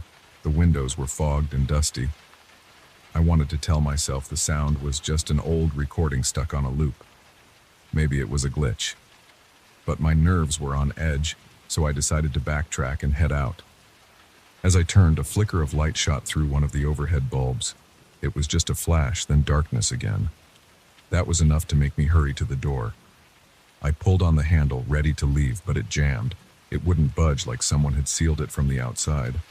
My throat tightened and my palms got sweaty. I tried again, using my shoulder to push. Still, nothing.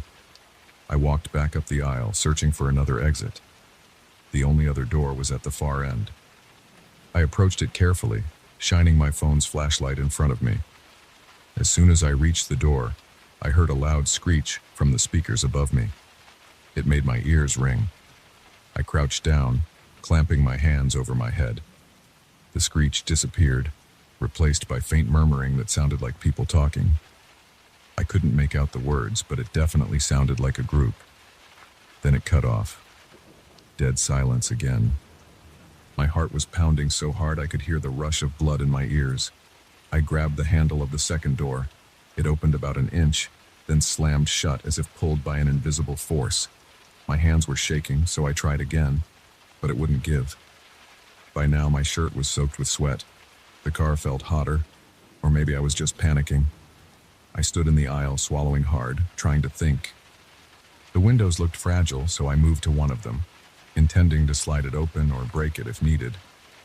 I grabbed the latch, but it was rusted in place. No matter how I pulled, it wouldn't move. I tapped the glass with my phone, and it sounded thick, stronger than normal window panes. Something bumped the back of my shoulder. I spun around, shining my phone's light behind me. No one was there. The seat backs lined up in neat rows. Nothing moved. I tried to calm down by taking slow breaths, but my mouth felt dry and I kept swallowing.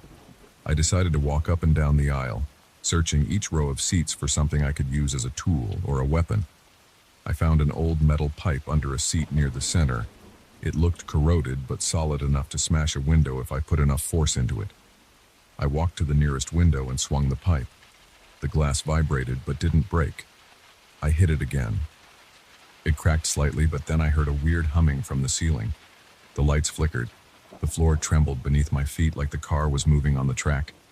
My stomach lurched, and I staggered, grabbing a seat for balance. I peered outside, wiping a bit of grime off the window with my sleeve. The night outside looked strange. The lights from the station had shifted in position, as if we were pulling out of the platform. But that was impossible.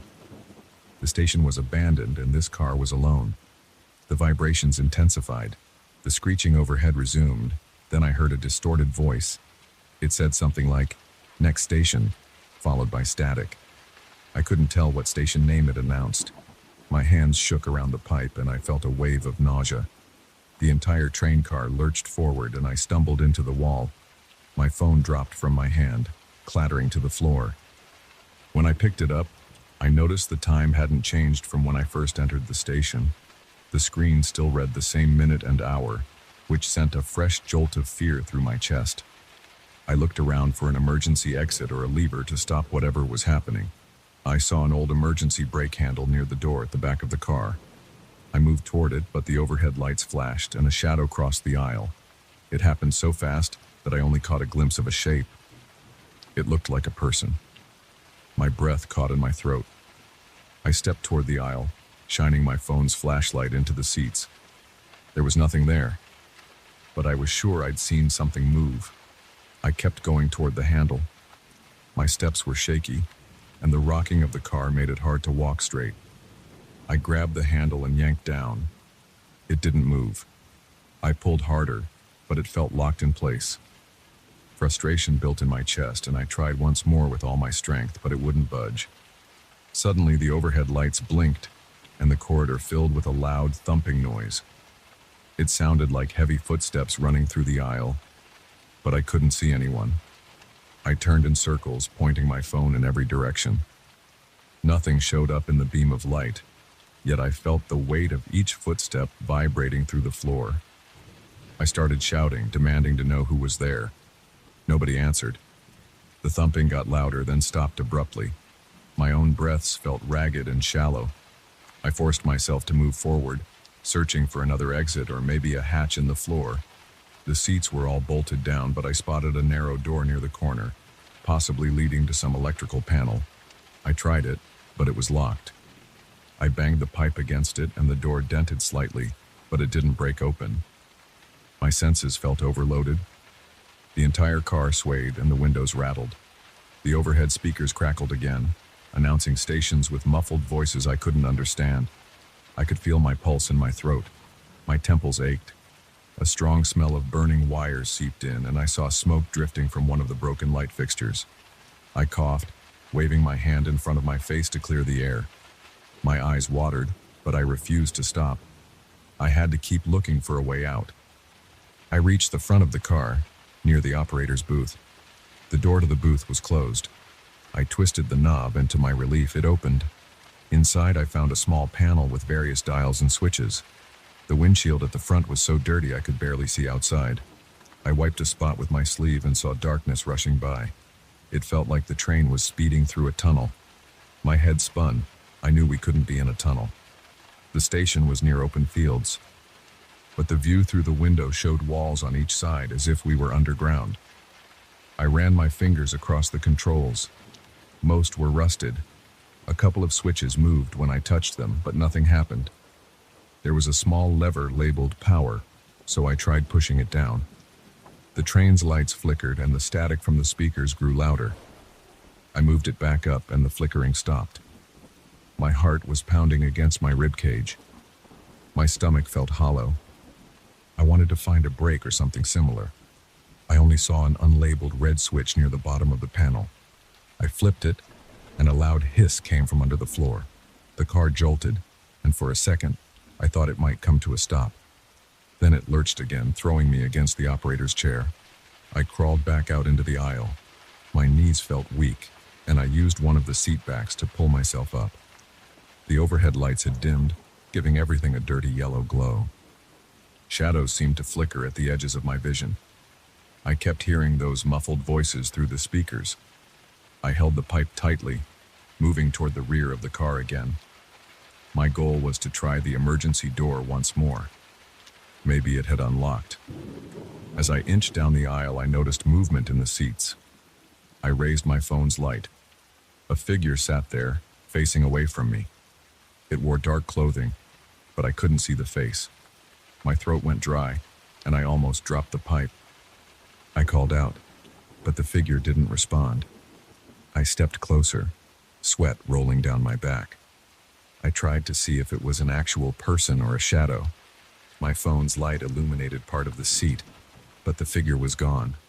The seat was empty. It felt like my mind was playing tricks on me, but I was sure I had seen something there. I hurried to the rear door.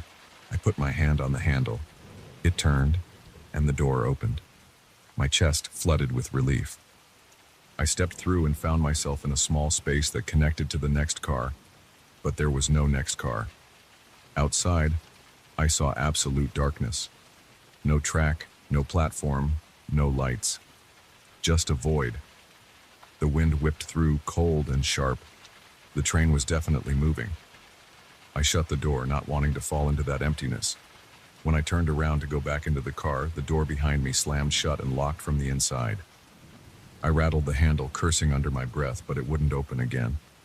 I felt stuck in that small space with the wind howling through the crack at the edge of the door leading outside. My heart pounded, and my mouth tasted bitter. I had to make a decision. Either stand there, waiting for something else to happen, or move back in. Suddenly, the lights inside the car blinked off. I was left with the glow from my phone. I could barely see past the window in the door. The overhead speakers crackled again, and I heard another announcement. It sounded like a final stop. My gut twisted, and my breathing sped up. If this was the final stop, I wanted off.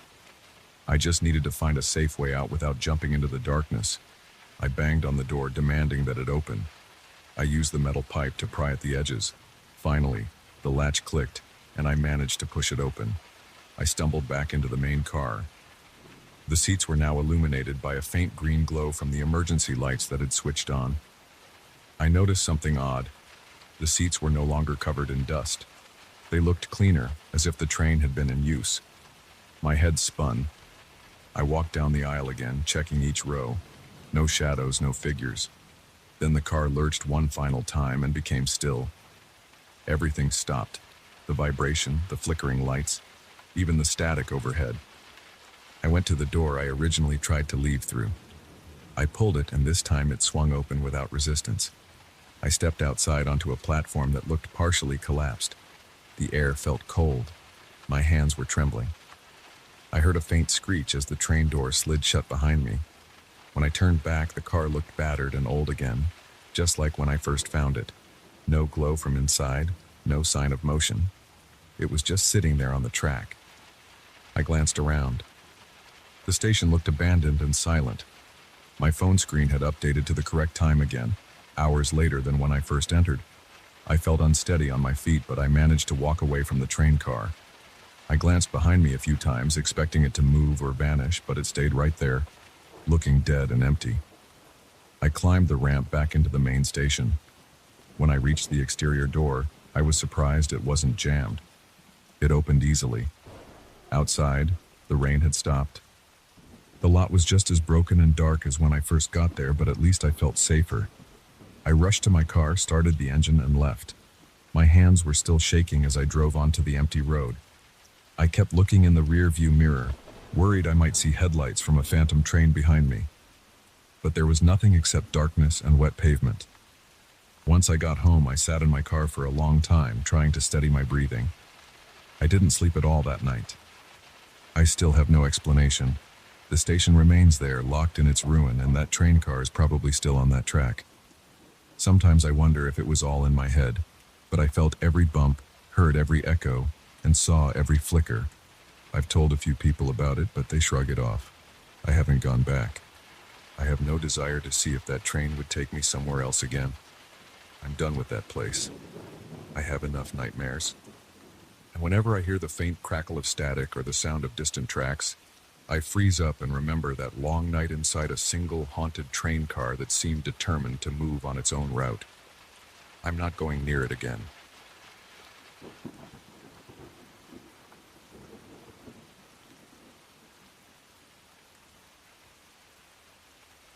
I walked into that old office on a Monday morning. The real estate company I work for wanted the place cleaned and ready for some inspection. The building stood on a quiet block, and the front door creaked when I pushed it open. I remember looking around and feeling something strange in the air. My arms had goosebumps, and I hadn't even started sweeping yet. The hallway smelled stale, like no one had walked through there in a long time. The paint on the walls was peeling, and the overhead lights buzzed whenever I switched them on. I decided to ignore the uneasy feeling in my stomach, but it never went away. I started my routine with a quick look at each room. The first office had old desks stacked in the corner. The second office had a few chairs scattered around. The third office had a big shelf against the wall, and I noticed a thick layer of dust covering the shelves and the furniture. I coughed a couple of times. The air felt heavy. I opened a window, but it didn't help much. I saw dust motes floating in the sunlight. Each small speck drifted slowly, and my eyes started burning after a few minutes in there. I remember thinking I should get a mask from my car, but I felt impatient. I just wanted to finish this job quickly. I grabbed a broom and started sweeping the hallway, then worked my way into the first office. As I moved the broom back and forth, I heard a soft vibration in the air. It wasn't a loud noise. It felt more like a low hum in the walls. I stopped sweeping for a moment and listened. The hum disappeared, so I shrugged it off and got back to work. When I swept the dust into a pile near the door, I glanced at the surface of an old wooden desk. The dust clumped together in a shape that made me pause. It looked like a face staring at me, with faint outlines where the eyes and mouth should be. My heart rate shot up for a second, but the shape fell apart when I moved closer. I told myself it was just my imagination. I moved on to the second office. There was an old sofa along the wall. The cushions were torn and dust covered the entire thing. When I swiped my hand across the top cushion, I saw a faint image in the dust again, like two eyes watching me. I froze. I stepped back and rubbed my eyes. The outline faded, and the dust scattered with my movement. My palms started sweating. I decided to open another window to let in fresh air, but the windows were stuck. I had to shove them hard to make them budge. Fresh air flowed in, and I tried to shake off the anxiety. I kept telling myself it was just random patterns in the dust. After that, I walked toward the third office, the one with the big shelf. As soon as I walked in, I felt that same vibration in the air. It seemed stronger there. The walls looked discolored near the ceiling. I set down my broom and started wiping the shelf with a rag. Each swipe sent dust floating around. As I wiped the top surface, I spotted a partial face forming in the scattered dust again. This time, it looked more detailed. I saw the curve of a forehead and part of a nose. I felt my throat tighten and I backed up a step. My breathing sped up, and my hand shook a bit. The face disappeared when the dust settled. I tried to distract myself with my phone. I wanted to take photos of the rooms before and after cleaning. That's part of the procedure sometimes, especially with older properties. I snapped a few shots in the first two offices without a problem. Then I took a picture of the shelf. On my phone screen, the image looked blurry, like the camera couldn't focus. I tried again. The second photo showed a twisted shape where the dust had been. It looked like a distorted expression of pain, maybe anger. The details on the shelf appeared wavy and the edges of the photo were dark. I felt a chill run down my spine. I checked my phone's lens and saw no dirt on it. I took more photos around the room, but every single one looked distorted in a strange way. I left that office and took a short break in the hallway. My breathing was unsteady, and I felt sweat rolling down my forehead. I leaned against a wall and tried to calm down. My heart was racing and my chest felt tight. I looked at my phone again, flipping through the images. The first office looked fine. The second office looked fine. The third office images were all messed up. I wondered if maybe the camera sensor was malfunctioning under the lighting in that room. I drank some water and decided to power through. I came back into the third office and started sweeping under the big shelf. The dust piled up in large clumps. It looked thick and heavy, like it had been building up for decades. The broom made a scraping sound on the wooden floor. At one point, I heard a soft whisper near my ear. I jumped and spun around, but there was no one there. My hand trembled, and my mouth felt dry. I stood still and listened. The room was quiet. I walked over to the window, but it was stuck like the others. I tried not to panic. As I continued cleaning, I noticed a faint tapping sound behind the shelf. It was rhythmic, like something knocking from the other side of the wall. I pressed my ear against the wallpaper, but the sound stopped. My stomach churned. I felt a headache forming. I couldn't pinpoint what was happening, but I felt a strong urge to get out of there. I checked the time on my phone. I had only been there for about 2 hours, and I still had the rest of the office to clean. I considered leaving and coming back another day, but I hated the idea of dragging this out. I moved on to the next room, which was smaller. There was a single filing cabinet and a broken computer desk. The dust on the filing cabinet door seemed to shift whenever I looked away. I thought it was a trick of the light. I wiped the cabinet with a damp cloth. The dust clung to the cloth in thick layers. My nose started itching. I sneezed a few times and my eyes teared up. As I turned to throw the cloth into a trash bag, I saw a shape on the filing cabinet door. It looked like a face again, but more pronounced this time. The eyes were narrowed and the mouth was open. It was gone in a second, but my heart thumped hard in my chest. I took out my phone and tried to film the cabinet. The video flickered and showed static lines across the screen. After a few seconds, the screen froze and my phone restarted by itself. I stood there, confused. I rubbed my forehead, feeling a slight headache. The back of my neck felt damp with sweat. I slid my phone into my pocket and finished cleaning the cabinet as fast as I could. My hands wouldn't stop shaking. Around noon, I decided to eat a quick lunch in the hallway. I unwrapped a sandwich and drank more water. My throat felt scratchy, and my head pounded. The entire building was silent except for the faint hum I heard earlier. I couldn't figure out where it was coming from. Sometimes it sounded like it was right behind me. Other times it felt like it was coming from the floor. I kept looking over my shoulder every few seconds. I finished half of my sandwich and tossed the rest in a bag. I wanted to finish the job fast and get out. I returned to the third office to clean the floor and baseboards. As I kneeled to scrub a stubborn stain near the corner, I sensed movement in the dust around me.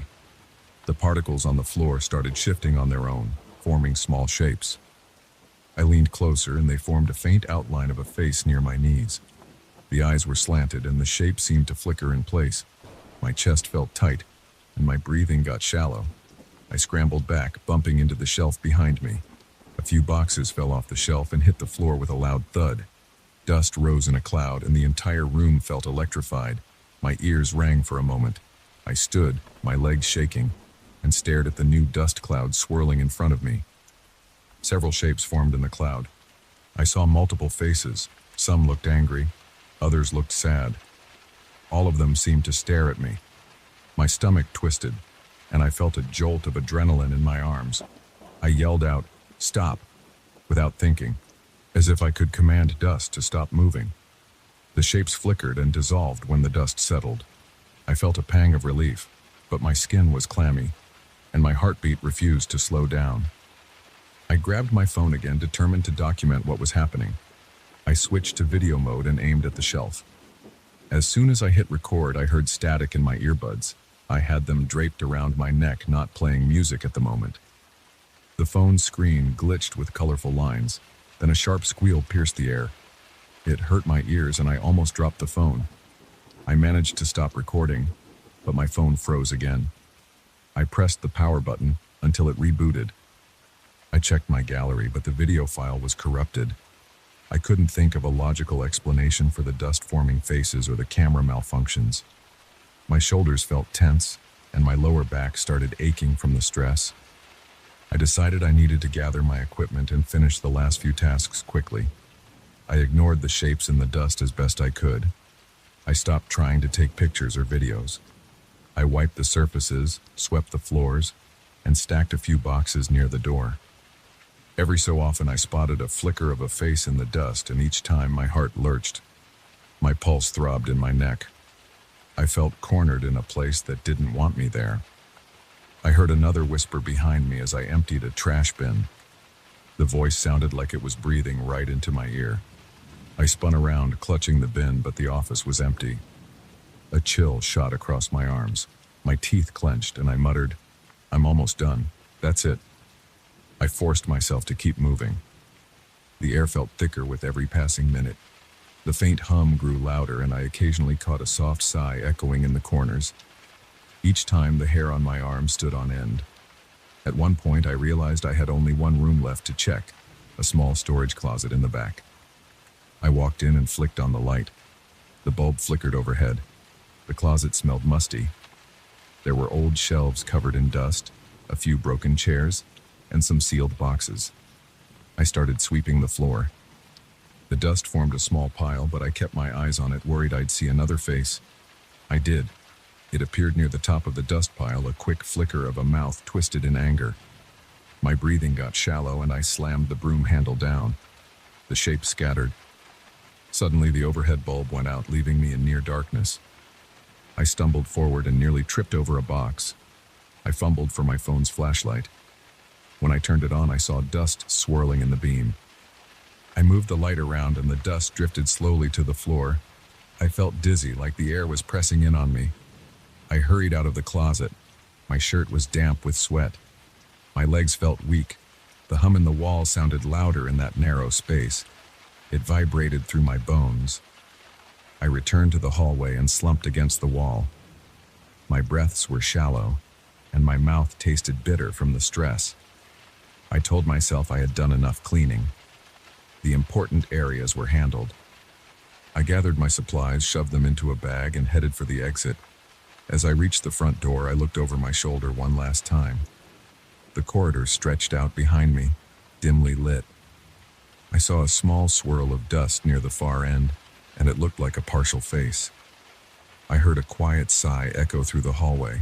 My entire body tensed, and I rushed outside. Once I was outside, the sun felt harsh on my eyes. The wind hit my face, and I took a moment to breathe. My hands were shaking and my heart pounded in my chest. I locked the front door and stepped back to look at the building. From the street, it just looked like an old, empty office. There was no sign of anything unusual. The windows were grimy, and the paint on the facade was chipped. Nothing about it suggested strange dust shapes or distorted images. I felt sweat dripping down my temples. I rubbed my palms on my pants, trying to calm down.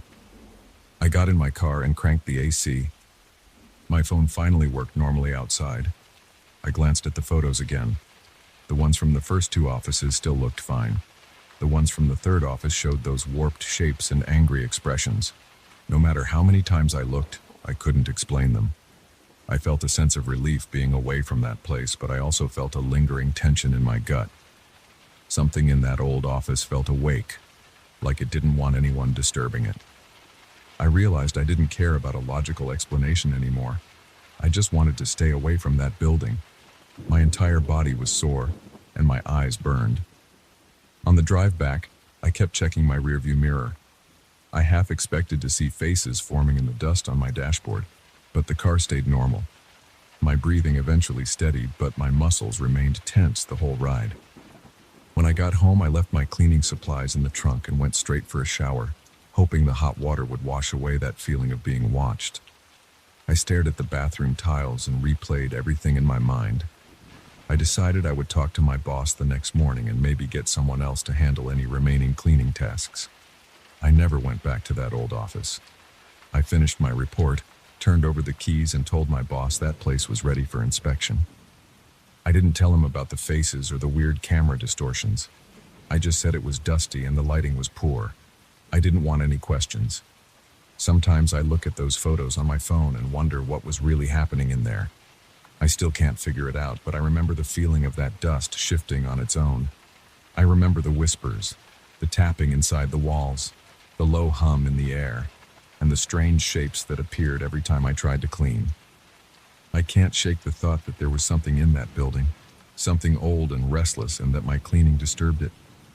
But I don't plan on going back to find out.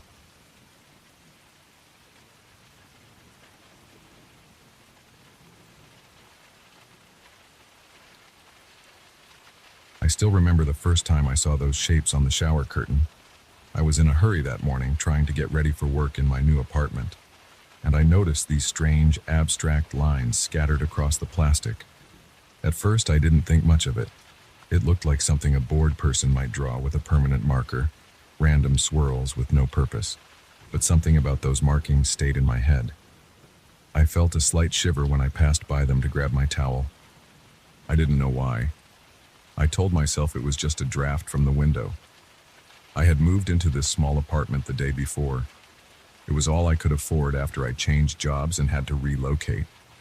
The landlord gave me the key, walked me up the creaky stairs, and pointed to a few spots on the walls where the paint was chipping. He said he planned to fix them eventually, but he never mentioned anything about the bathroom. There was a strange look on his face when I asked if the place had been vacant for long, but he just shrugged and said, "Not many people stuck around." I didn't pry. I was happy to have a roof over my head. That first night, I was too tired to notice anything unusual. I unpacked some clothes, ate takeout on the floor, and passed out on my futon. The next morning, I took a quick shower. That's when the drawings on the curtain first caught my eye. The curtain was already there when I moved in. It looked cheap, slightly yellowed around the edges. But I didn't pay much attention. I needed to get clean and get going. I left the apartment around 8, thinking about nothing but my new job. That evening, I came home with a few groceries and some cleaning supplies. I decided to scrub the bathroom because the entire place felt grimy, and the smell near the tub was a little off.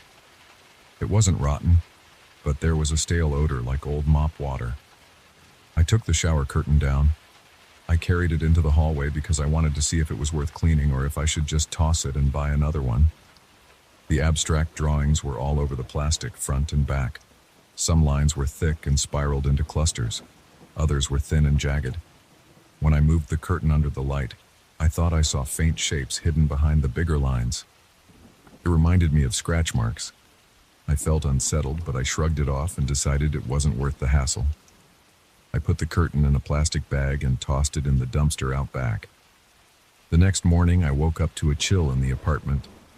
I walked into the bathroom and there it was again, the same curtain hanging from the rod. I stopped in the doorway, confused. I stood there, squinting. I knew I had thrown that thing away. I lifted a corner and checked the design. The lines and clusters were identical. I rubbed my eyes, thinking maybe I was half asleep.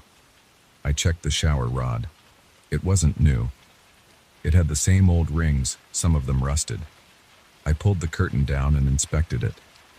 There was a small stain on the lower right corner that I recognized. It was definitely the same piece of plastic. My heart started beating faster. I shook my head and tried to come up with a simple explanation. Maybe I threw out the wrong curtain. Maybe the landlord replaced it with one that looked the same. I wasn't sure.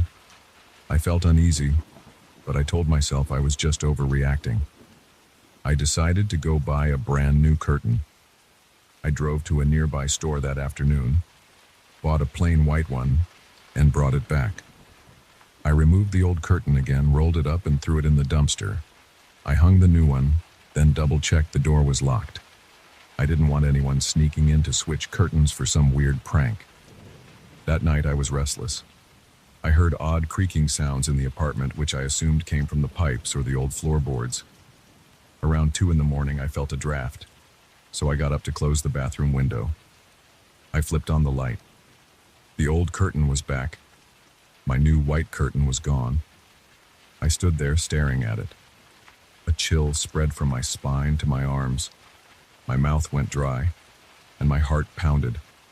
I yanked the shower curtain down. My hands were shaking. I didn't know what to do with it, so I stuffed it in the cabinet under the sink. The next day, I decided to get to the bottom of this. I called the landlord and asked him if he'd been in my unit. He sounded half asleep, said no, and mumbled something about previous tenants. He said some people like to talk about weird things that happened, but he never believed them. I asked what he meant, and he said, "It's nothing. Old rumors, that's all." I pressed him for details, and he hung up. I spent the next hour pacing around my living room.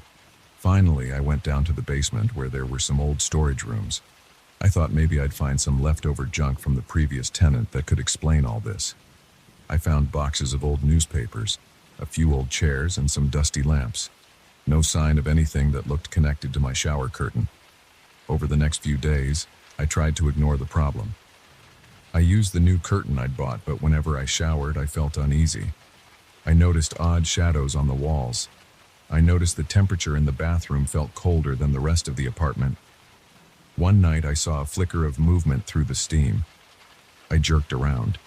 Nothing was there. I stepped out of the tub and I saw water drops forming patterns on the tiles. I wiped them away, but they kept forming.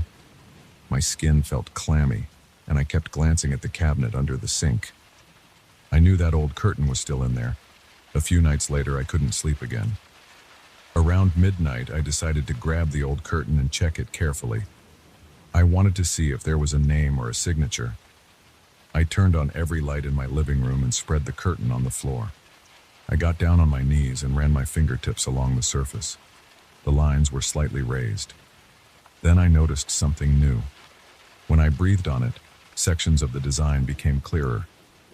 I leaned in and breathed softly. Different lines appeared, forming shapes. I did it again, and I swear they looked like faces. They weren't friendly.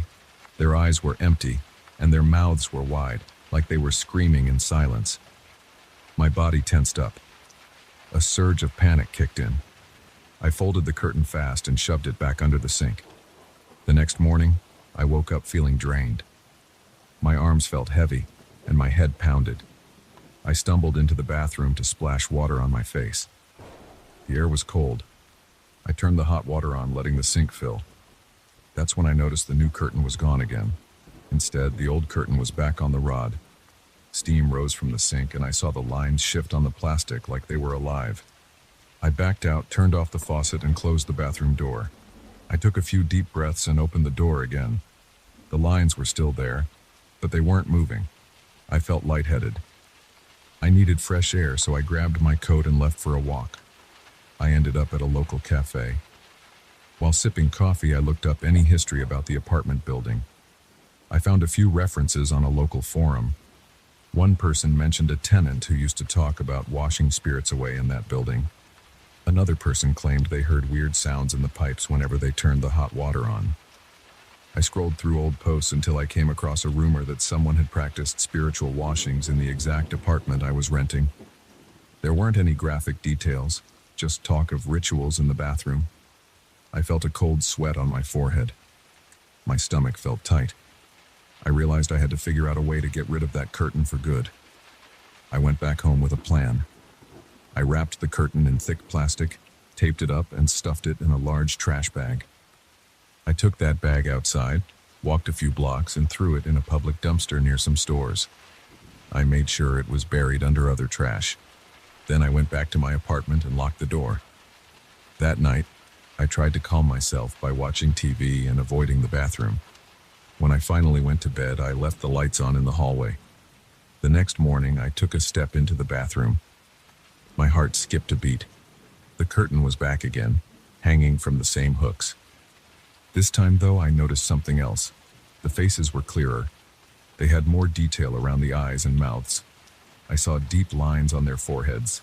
The eyes looked hollow, and the mouths looked twisted like they were trying to form words. I walked closer slowly. My hands were clammy. The faces seemed to shift when I moved.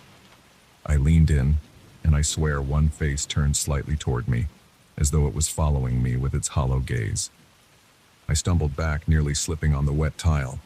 My heart pounded and my legs trembled. I had to find a different approach. I grabbed my phone and searched for local experts, maybe someone who knew about weird items or hauntings.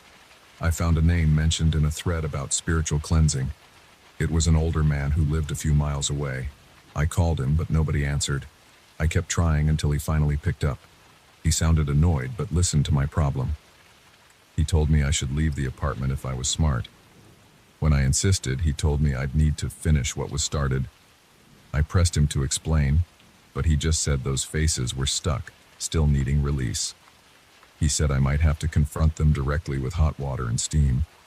I didn't like that idea at all, but I had no other plan. That night, I turned on the hot shower. The bathroom filled with steam. I felt my pulse quicken. My skin felt sweaty, and my shirt stuck to my back. The curtain started to move like a gentle breeze was blowing through, even though the window was closed. I saw the faces appear in the clouds of steam. They looked more solid than before. Their mouths seemed to open wider. The lines looked like twisted veins running through each face. They pressed closer to me. I could almost see the outline of shoulders and arms. I backed up against the wall. I felt a sharp pain in my chest as I struggled to breathe. In a shaky voice, I demanded they leave. I repeated that I wasn't their captor, that I had nothing to do with their binding. I could feel the heat stinging my skin, and sweat dripped down my temples. The faces kept forming. One of them, a wide-eyed shape with sunken cheeks, pushed out so far it almost touched my shoulder. I flinched and raised my arm, but it just lingered there, silent. My eyes burned from the humidity and fear, but I kept talking, telling them I was letting them go. I pulled the curtain open, letting more steam escape. The shapes flickered. I heard a low, faint sound in my ears, like a moan. My eyes darted around, looking for the source. I felt my heart racing so fast I thought I would pass out. I stuck my arm through the steam and grabbed the curtain with both hands. The plastic felt cold, despite the heat. My arms shook as I ripped it off the hooks. I stepped out of the bathroom, the hot water still running behind me. I wrestled with the curtain, pressing it to the floor. I tried not to look at the faces. My body trembled, and my heart pounded. It felt like I was fighting a live thing, but I kept a tight grip. Then I dragged it back into the bathroom, letting the hot steam wash over it. The lines seemed to swirl. The faces flickered in and out. I heard more of that low moan. I gritted my teeth and forced myself to keep going. I repeated I was letting them go, telling them to leave through the steam. My hands felt numb and my legs shook. After a few minutes of standing there in the heat, I felt the plastic grow still. The lines stopped moving. The moaning faded away. I turned off the water, breathing hard. I held the curtain up, and the shapes looked dull. The faces weren't as defined. I carried it outside, my clothes soaked with sweat and water. I walked to the backyard, found a metal garbage can, and placed the curtain inside. I lit a match and held it against the edge of the plastic. It melted slowly. A foul smell drifted up, and I almost gagged. I kept going until the entire curtain was reduced to a lump of half-melted plastic. The smoke burned my eyes. I coughed and spat. Finally, I doused it with water from a garden hose. The lumps hardened. I stood there in the cold air for a long moment, just breathing. My clothes were soaked and my arms felt heavy. I looked around expecting something to leap out of the shadows, but nothing happened. It was quiet. I left the melted plastic in the can and went back upstairs. I cleaned up the bathroom, wiped off the floor, and opened the window. The stench of hot plastic still clung to me, so I took a quick shower behind an empty rod. The next morning, I bought another new curtain. This time, it stayed where it should. After that, the apartment felt different. The bathroom no longer seemed cold. The stale smell was gone, and the lines on the walls looked normal. I slept through the night for the first time in ages. No more strange shadows, no more moaning. I still think about those faces sometimes. I wonder if they ever left or if they simply dissolved along with the plastic. But I try not to dwell on it. I threw out that can a few days later and never looked inside again. The landlord never asked me about anything. I kept living there until my lease was up, and then I moved on. I never saw that old curtain again.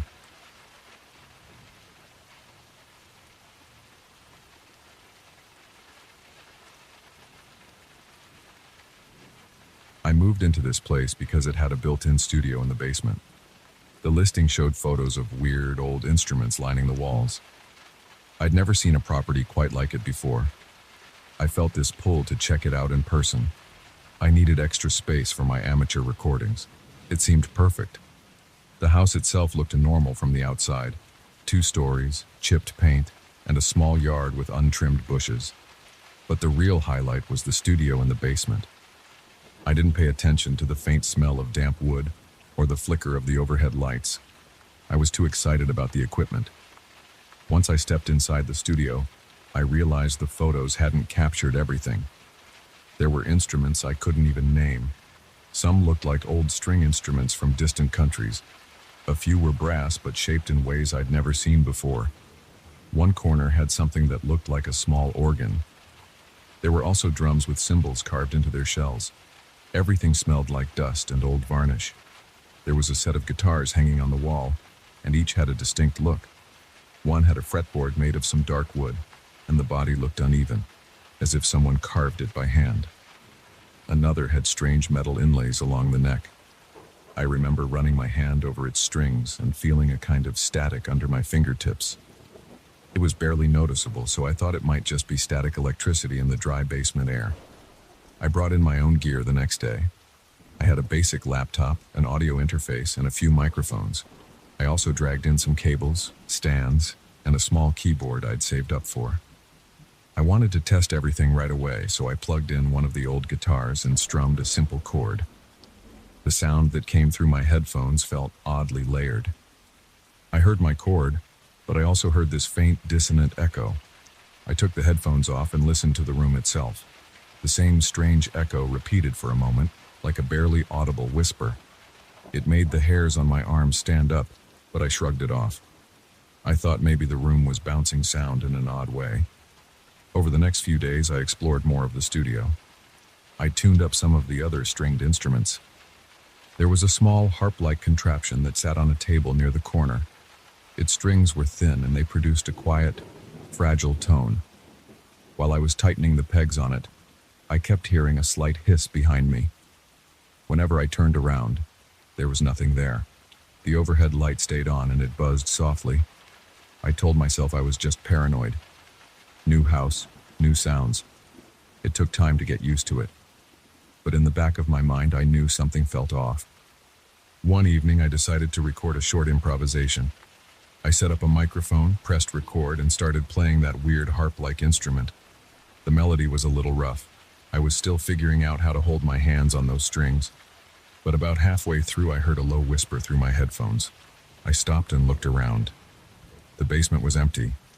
I pushed the headphones away from my ears and listened. No one else was there. The only noise I heard was my own breathing. I replayed the recording. My heart skipped when I heard the whisper again.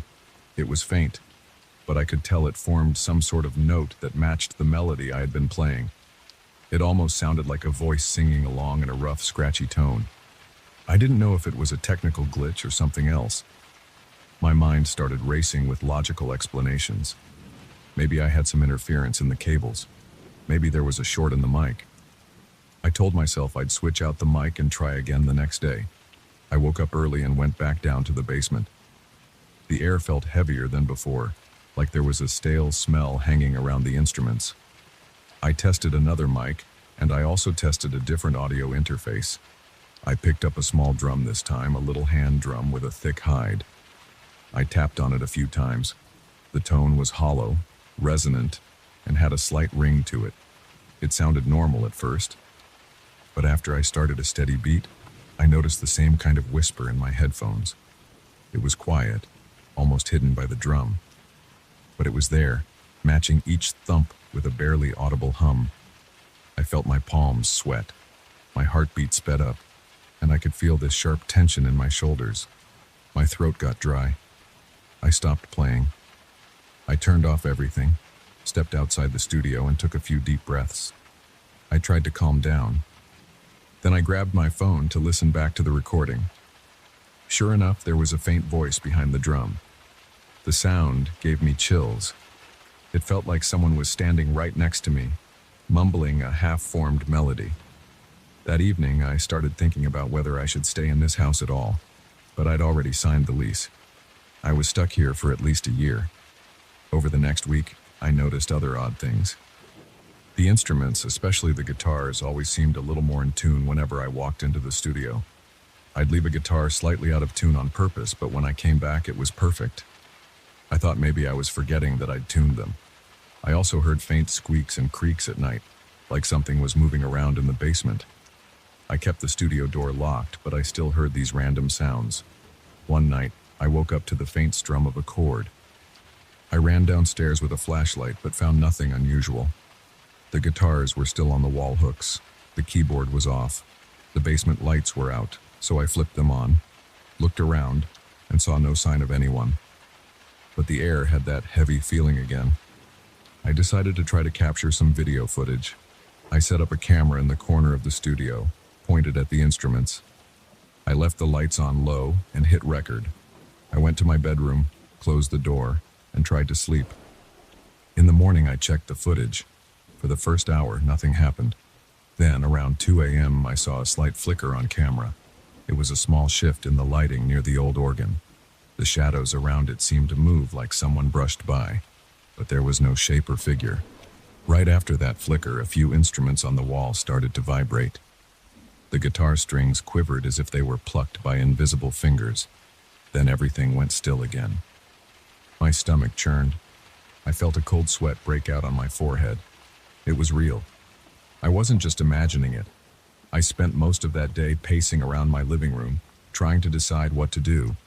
I didn't want to call anyone and sound like a crazy person. I also didn't have the money to break my lease. A part of me felt drawn to keep experimenting, as if there was some creative potential here. I ended up going back into the studio that afternoon. I set up 2 mics, one near the guitars, another near the organ, and I began recording an improvised jam session. I used the old guitar with the metal inlays. The tone was warm, but there was an underlying hiss. As soon as I started playing a slow progression, I heard a whisper again, this time a bit clearer. It was following the notes. My heart pounded, but I kept playing. I wanted to see what would happen. The whisper grew louder, layering on top of my notes almost like a second instrument. When I stopped playing, the whisper hung in the air for a moment. My hands shook as I set down the guitar. Then, without warning, one of the other guitars on the wall strummed a single chord by itself. I jumped back. My foot bumped into a stand and I nearly fell over. That chord rang out, clear as day, and it sustained longer than any normal guitar chord should. My hair stood on end. I felt a trembling in my chest and a wave of goosebumps along my arms. The chord faded after what felt like a minute, although it was probably only a few seconds. The studio went quiet. My breathing was shallow. I packed up my equipment for the day and left, my hands clammy and my stomach tight. Over the next few days, I found myself strangely drawn to that space again. It was scary, but I couldn't resist the urge to test more instruments. Something about it felt like a challenge. I kept thinking about the possibility of capturing a unique sound. Part of me wondered if I was making some kind of historic discovery, like proof that something beyond normal human perception was influencing music. I tried to rationalize it as an audio phenomenon or some kind of feedback loop. But the more I recorded, the more these voices appeared. They never sounded like any living person. They were always slightly off pitch, like they were trying to mimic the notes but couldn't get them perfectly.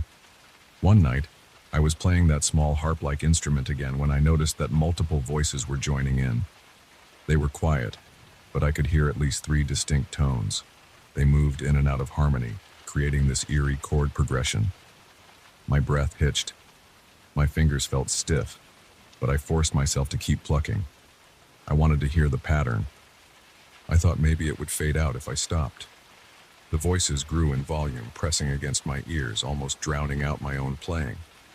Then one of the drum heads let out a low rumble, even though I wasn't touching it. A string from the organ snapped with a sharp twang. I jumped and my knee banged into the table. That ended my session right there. I turned off everything and sat on the chair, breathing hard, trying not to panic. After that, I got nervous that things might escalate. It felt like the studio was leading me toward some final piece. Each time I played, more voices joined in. I started having trouble sleeping. I kept hearing faint music in my dreams. My body felt sore and my head hurt. But every morning I went back downstairs to try again. It was like an obsession. I told myself I'd stop once I figured out what was happening. My rational mind said this was a bad idea, but I couldn't stay away. I also noticed that the instruments sometimes changed tuning on their own. I'd come in, check the strings, and see that they'd moved to a different pitch. It wasn't random. They all seemed to align in a certain scale. I recognized it as some kind of exotic scale I'd never really tried before. I put fresh batteries in my camera and recorded a long session. I picked up that old guitar and started playing in the scale I found. The voices began quietly, just a few faint hums matching my notes. Then, after about a minute, I heard a deeper voice in the distance, almost like a bass note. My chest fluttered, and my face felt hot. I had trouble keeping my hands steady, but I continued, following this strange melodic path. The rest of the instruments in the room resonated on their own. The organ pipes rattled, the drums vibrated, and I could see the harp strings shifting slightly, as if someone were tuning it. A thick tension filled the air, making it feel hard to breathe. My skin tingled all over. I had this overwhelming sense that if I finished whatever piece was forming, something would appear right there in front of me. I pushed on. My heart was beating so fast it hurt. My temples throbbed. I played chord after chord, guided by the tuning the instruments seemed to want. The whispers filled the room. I heard multiple voices now, each one distinct, forming a chorus that surrounded me. The lights flickered and the shadows on the wall moved in sync with the music. My mouth went dry and I swallowed hard. I wanted to stop, but my hands kept going, as if they weren't mine anymore. My legs trembled under the chair and sweat rolled down my back. The tension built to a point where I felt like I might faint. Then, right when the music reached a peak, I forced myself to yank my hands away from the strings. The voices lingered for a second, echoing the final chord. Then everything went silent. No hum, no whispers, no strange tuning. My breath came out in a loud gasp, and I realized I'd been holding it. My heart pounded against my ribs and I wiped sweat from my forehead. The overhead light flickered one last time, and then stayed steady. The instruments didn't move. I let out a shaky laugh, but it was more of a panicked exhale. I knew that if I had pushed any further, something would have come through. I could almost sense a shape forming in the air, but I stopped in time. I reviewed the footage later, and most of the audio was garbled with static once the voices started. The camera kept trying to focus, but there was nothing in front of it. The instruments, though, clearly vibrated on their own. I could see them move in the video. That was enough proof for me that I wasn't imagining things. I haven't tried to finish that piece since. The instruments remain down there, half-tuned to that weird scale. Sometimes when I walk by the basement door, I hear a faint note or two, like they're calling me back in. My chest tightens whenever that happens. My hands might twitch, but I don't go down unless I really have to. I keep the lights off, I keep the door locked. Every so often I stand at the top of the basement steps and I listen. I still feel tempted. Part of me wants to hear what would happen if I let the music complete itself, but another part of me feels sheer dread. My body reacts with a surge of adrenaline, and I get that feeling of pins and needles along my neck. For now, I'm not playing. I'm trying to ignore the voices and ignore the instruments that keep themselves in perfect pitch. I'm not sure how long I can hold out, but for now, I avoid it. I don't want to see whatever is waiting for me in that basement. I don't want to give it shape. I don't want it to step forward into the light. So that's the story of my house and the studio underneath it. I moved in for the convenience, and I got something else entirely. I record regular music upstairs in my living room now using just a small rig and my laptop. It's not the same as having a full studio, but I feel safer. The basement is always there though. Sometimes I think I hear a small chord or a light hum drifting up through the floorboards. When that happens, my heart picks up speed, and I walk outside for fresh air. I try not to linger in the yard for too long, because I can still feel that pull from the basement window. It's like it's challenging me, reminding me that the final notes are still missing. If I ever play them, something will show up, and I'm not ready to find out what it is.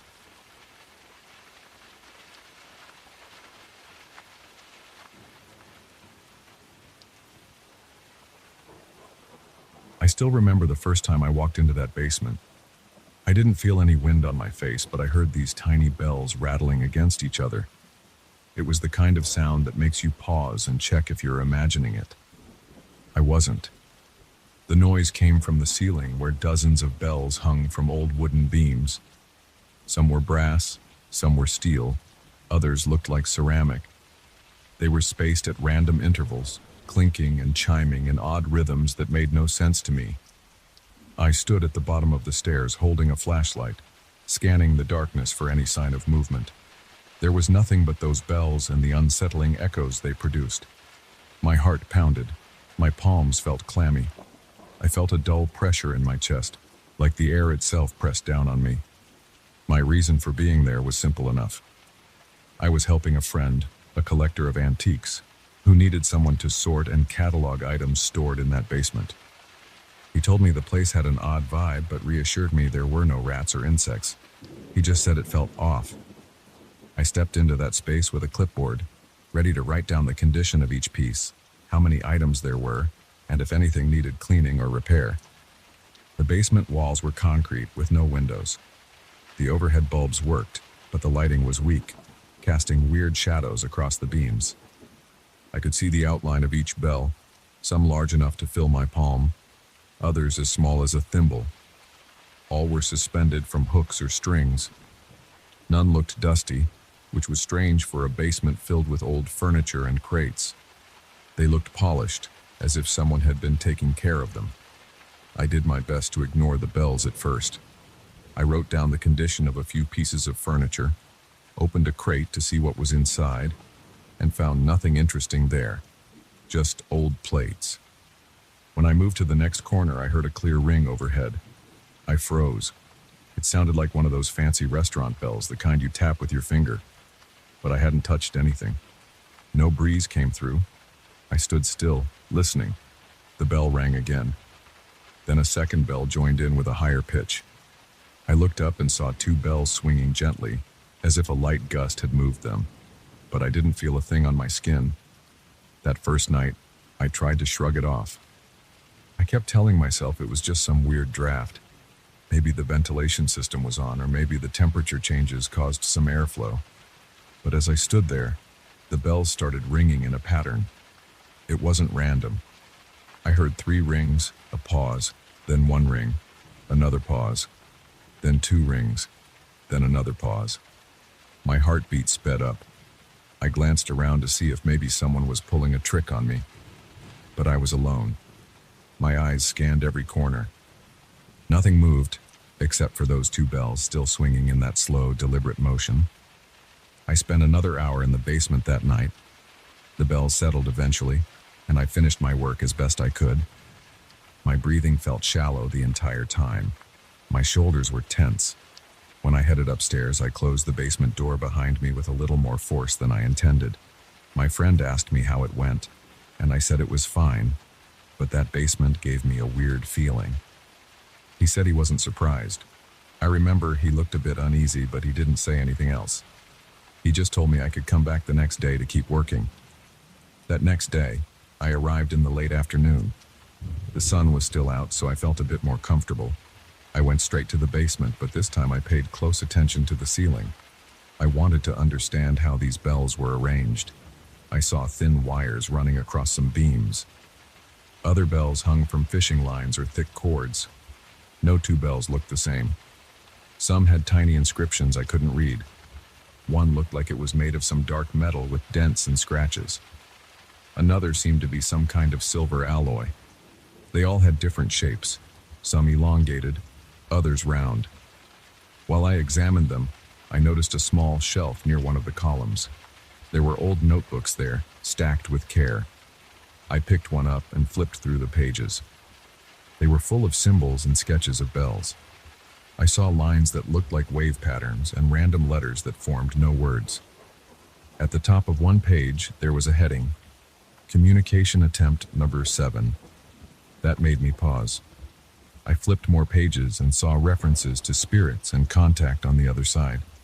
I'm not the type of person who gets excited about supernatural stuff, but it felt unsettling. I kept reading until I found repeated references to these bells. The notebooks claimed they were used to open channels to invite transitory presences who haven't fully crossed over. It looked like someone had spent a lot of time studying these bells, trying to decode the sequences. I heard a faint chime overhead. I slammed the notebook shut and looked up.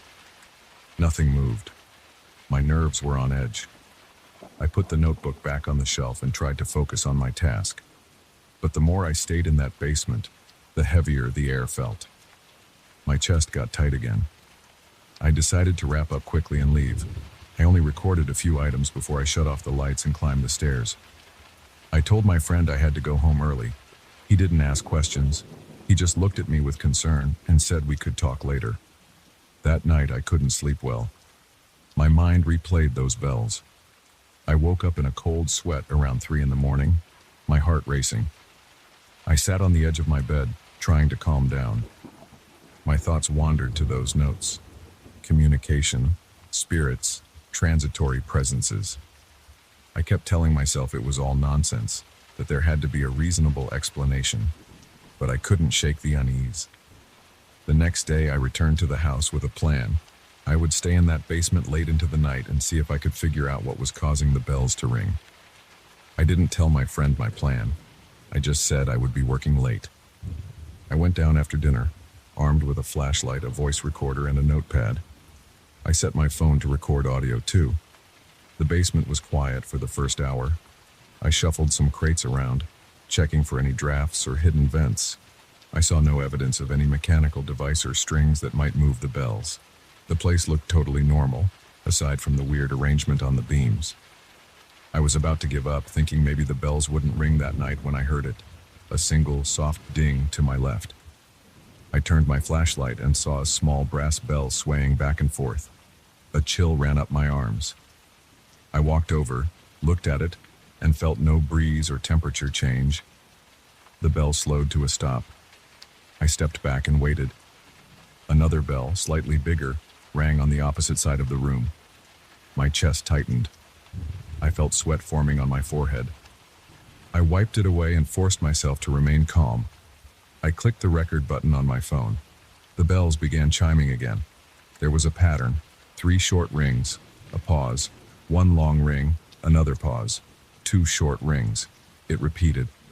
I stood there listening, writing down the sequence on my notepad. I wrote each ring as a dot or a dash, hoping it might form some kind of code. My breathing was shallow and my legs felt stiff. I wanted to move, but a sense of dread kept me rooted in place. After a few minutes, the bells stopped. The basement went silent. I played back the recording, but I only heard the rings. No voices or footsteps. I walked around, shining my flashlight at the beams, trying to see if there was something I missed. Then I spotted a little door in the far corner behind a stack of broken chairs. It looked like a crawl space. I hadn't noticed it before. I moved the chairs aside and tried the handle. It opened. Inside was a small compartment lined with shelves full of more bells, all wrapped in cloth. Some shelves held more notebooks and scraps of paper. I grabbed one of the notebooks and flipped through it. On the first page, it mentioned ongoing attempts to reach them. The writing included diagrams of the basement ceiling with marks indicating positions of each bell. I felt a pressure on my chest again. My stomach churned. I didn't want to be there anymore, but I was too curious to walk away. I read more lines. No recorded deaths, but presence is undeniable. These bells serve as conduits. They respond even when no breeze is present. The patterns suggest intelligence. They are trying to reach out. I put the notebook back and stepped away. I felt lightheaded. My hands trembled. I needed air, so I stumbled out of that crawl space and climbed the stairs. I stood in the hallway breathing hard, trying to clear my head. My friend was sitting in the living room reading. He saw my face and asked what was wrong. I hesitated. Then I told him I found more bells in a hidden compartment. He looked surprised, but not shocked. He admitted he had never explored the entire basement. He asked if I felt unsafe. I told him the basement felt suffocating, and I described the ringing pattern. He didn't laugh or call me crazy. He looked serious and said he had heard the bells a few times, but assumed it was just the old house settling. We agreed that we would look for an expert, maybe someone who knew about old signal bells or seance equipment. The next day, I returned to the basement, determined to capture clearer audio. I set up my phone in the center of the room and started recording. I walked around, tapping beams to see if they were loose or if there was something that might make the bells move. Everything looked solid. After about 30 minutes, a single bell started ringing again. I rushed to my phone to make sure it was recording. Then a second bell joined in, then a third. My heart pounded. The sound was almost hypnotic, but I forced myself to focus on the pattern. I wrote it down again. 3 short, 1 long, 2 short. I repeated those marks in my notepad, hoping I could translate them. During this sequence, my mind wandered to the notes about entities that weren't really dead but stuck between dimensions. I hated the idea, but it started making some sense. Maybe these bells were set up as a kind of invitation. Whoever used to own this place might have believed they could speak with these entities. As I stood there, I couldn't see any figures or shadows beyond the beams. There was only the sound of metal and ceramic hitting each other. The tension in my neck grew stronger. My shoulders felt tight. My mouth went dry. I tried swallowing, but I only felt a lump in my throat. I stayed that night until the bells went silent. Then I left the basement and reviewed my recordings on a laptop. The pattern was clear in the audio, but it still meant nothing to me. I decided to keep searching the notebooks. Over the next few days, I studied them every chance I got. Most pages were disorganized, but I found references to Morse-like sequences. I saw attempts to interpret them as letters or numbers, but everything seemed inconclusive. I saw scribbles about responding to a call, indecipherable frequencies, and tuning forks. The writer believed these bells worked as a group, resonating in a way that opened a path for trapped entities. I became convinced the bells were trying to summon something. I didn't see any actual apparitions, but I felt a suffocating presence in that basement. I noticed the air turned stale whenever the bells rang. My breathing felt harder, like the oxygen was thinning out. My friend and I decided we needed to remove the bells to break whatever was happening. We spent a whole morning taking them down. We were careful. We placed each bell into padded boxes, labeling them. The entire time, we heard soft clicks and faint rings from the bells still on the beams. My friend's forehead was damp with sweat, and he looked anxious. I felt my chest tighten again. We worked quickly and got them all down. By afternoon, the beams were bare, and the basement felt less eerie. But that night, I heard bells in my dreams. I woke up sweating again, and I had the distinct sense that the ringing wasn't done with me. I tried to go about my normal day, telling myself I was just freaked out, but I felt a strange tug to go back down there. When I did, I found one bell still hanging. It was small, silver, and hidden behind a thick beam near the ceiling. I reached up and removed it, but as soon as I touched it, I heard a metallic rattle from the boxes behind me. My breath caught in my throat. The boxes stayed closed, but I knew I heard something inside them shift. My chest pounded like a drum. I felt my hands shaking. I took the silver bell to the living room and wrapped it in cloth. Later, I heard faint sounds coming from that basement, like someone tapping on a pipe, but no one was down there. My friend stayed in his room, and I sat in the hallway, flashlight in hand, waiting for any movement. Nothing happened except for those sporadic clicks. Around midnight, I forced myself to go down one last time. I opened the basement door. The lights were off, but I turned them on. The basement looked empty without all those bells. I heard a slow, singular chiming noise from somewhere in the corner. I moved the crates around, looking for the source, but there was nothing. My arms tingled with goosebumps. I said out loud, "I'm done. I'm not going to engage anymore." My voice shook. My throat felt tight. I climbed the stairs, flicked off the lights, and shut the door. That was the last time I went down there. My friend eventually sold the bells to some private collectors, and he sealed the crawl space. I never found out if the patterns really meant anything, or if it was just my imagination magnifying a strange phenomenon. But I know what I heard, and I know how it made me feel. That basement still gives me a chill whenever I think about it. Sometimes I imagine those bells chiming in the darkness, calling out to something that isn't exactly dead, waiting for a response from whoever or whatever might be caught in between. And I'm just glad I never found out what that response could be.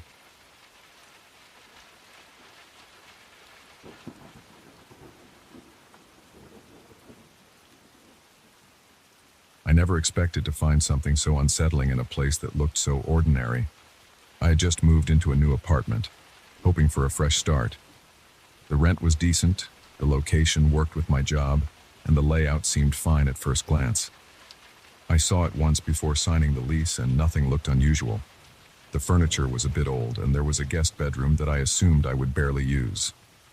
I didn't question the landlord about the decor or the furnishings, even though some of it seemed outdated. I just wanted a place where I could unpack my life and move on. On my first night, I finished hauling boxes around 10 at night. I felt exhausted. I placed most of my things in the living room and kitchen. Then I opened the door to the guest bedroom to check if there was any space for extra storage. The room had a small twin bed, a wooden dresser, and an antique rug spread across the floor. It was a deep red Persian rug with gold details. It looked worn but still sturdy. I thought it added some character to an otherwise bland room, so I left it there and figured I'd deal with it later. I went to sleep in my own bedroom that night. I was too tired to notice anything. But the next evening, after work, I decided to have a real look around. I wanted to see if there were any hidden issues. I looked at the windows, the closet, and the bathroom. Then I walked into the guest room again. That's when I noticed a dark patch on the rug. It looked like a stain, but I wasn't sure if it was part of the rug's pattern. I brushed my fingers against it. The fibers were the same as the rest of the rug, but there was a slight discoloration. It looked almost like a faint shape of someone crouching, but it was so subtle I assumed I was just imagining it. That night I had trouble sleeping. I kept thinking about that odd shape.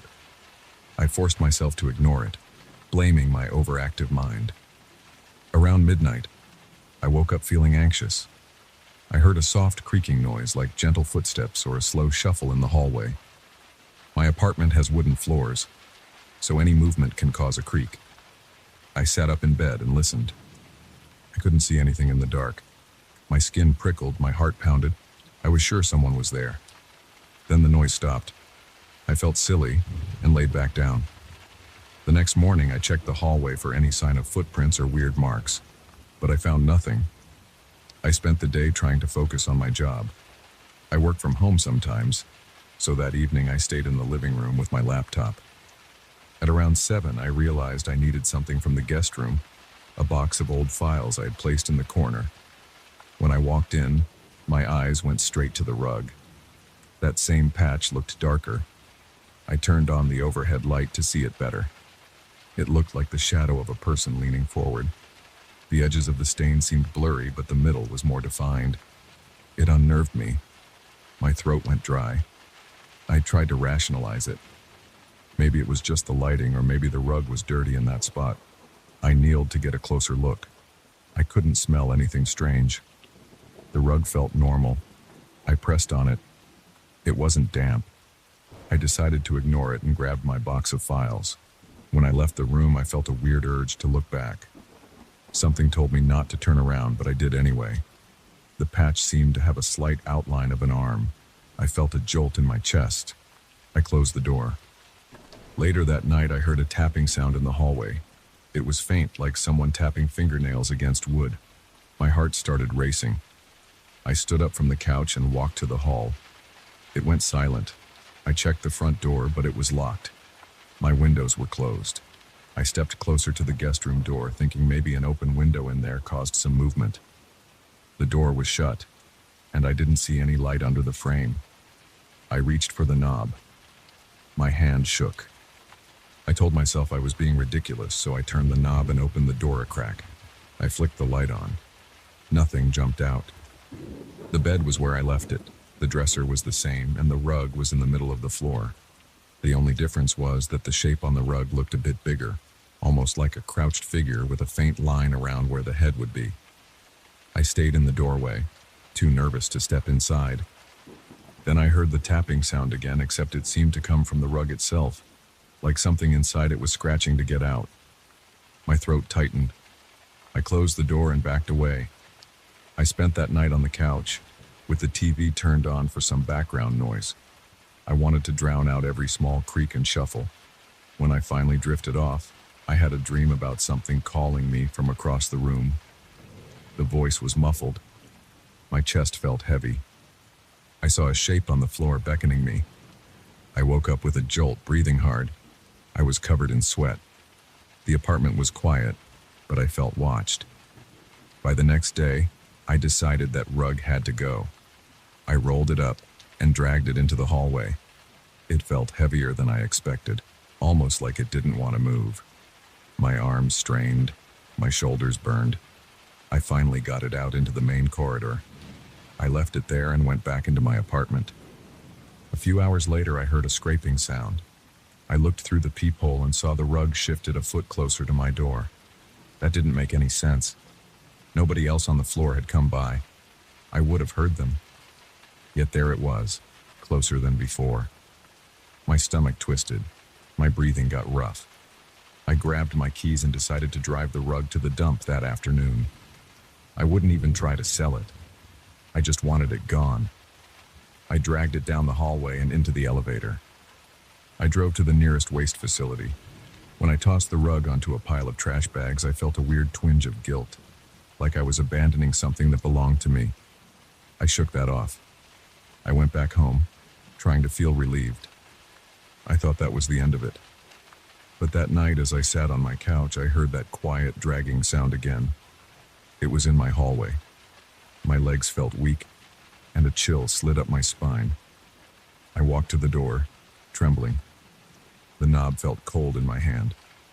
When I opened the door, the rug was there, rolled up against the wall. My breath caught in my throat. I stepped back. Then I leaned forward to touch it. It felt solid and real. I didn't know how it came back. I couldn't explain it. I stared at it for a long time, feeling my heart hammering in my chest. Then I forced myself to drag it back into the apartment. I left it by the front door, planning to figure out a different way to dispose of it. That night, I heard footsteps. They were soft, almost like bare feet moving slowly across the wooden floor. I walked out of my bedroom and flipped on the hallway light. I saw the rug unrolled, leading from the front door to the guest room. That shape was spread out across it again, bigger than before. It looked like it was on all fours, reaching an arm forward. My entire body shook. I wanted to run, but this was my home. I moved toward it, keeping the hallway light shining on it. My breath was fast. I knelt down and tried to see if there was an actual figure there or just an image. The shape looked flat but dark, like a stain. As I hovered my hand over it, I felt a slight coolness coming off the surface. Suddenly, I heard a creak by the guest room door. I jerked my head up and saw a shadow pass along the wall. I jumped back and my hand grazed the rug. My skin felt clammy, and a cold wave passed through my arm. I yanked my hand away and scrambled up, backing toward my bedroom. I grabbed my phone, thinking maybe I should call someone, but I didn't know who to call. The landlord, the police? None of that made sense. What would I say? That a rug was haunting my apartment? I decided to sleep with my bedroom door locked and a chair braced under the doorknob. I shut off all the lights, hoping I could just ignore everything for the night. At around 3 in the morning, I woke up to a deep sense of dread. I stared at the door. I heard slow scraping sounds on the other side, like someone sliding their palms across the wood. My heart pounded, and I felt sweat beading on my face. My mind was racing. I waited, listening to every faint movement. Then it stopped. I didn't sleep for the rest of the night. When morning came, I opened the door slowly.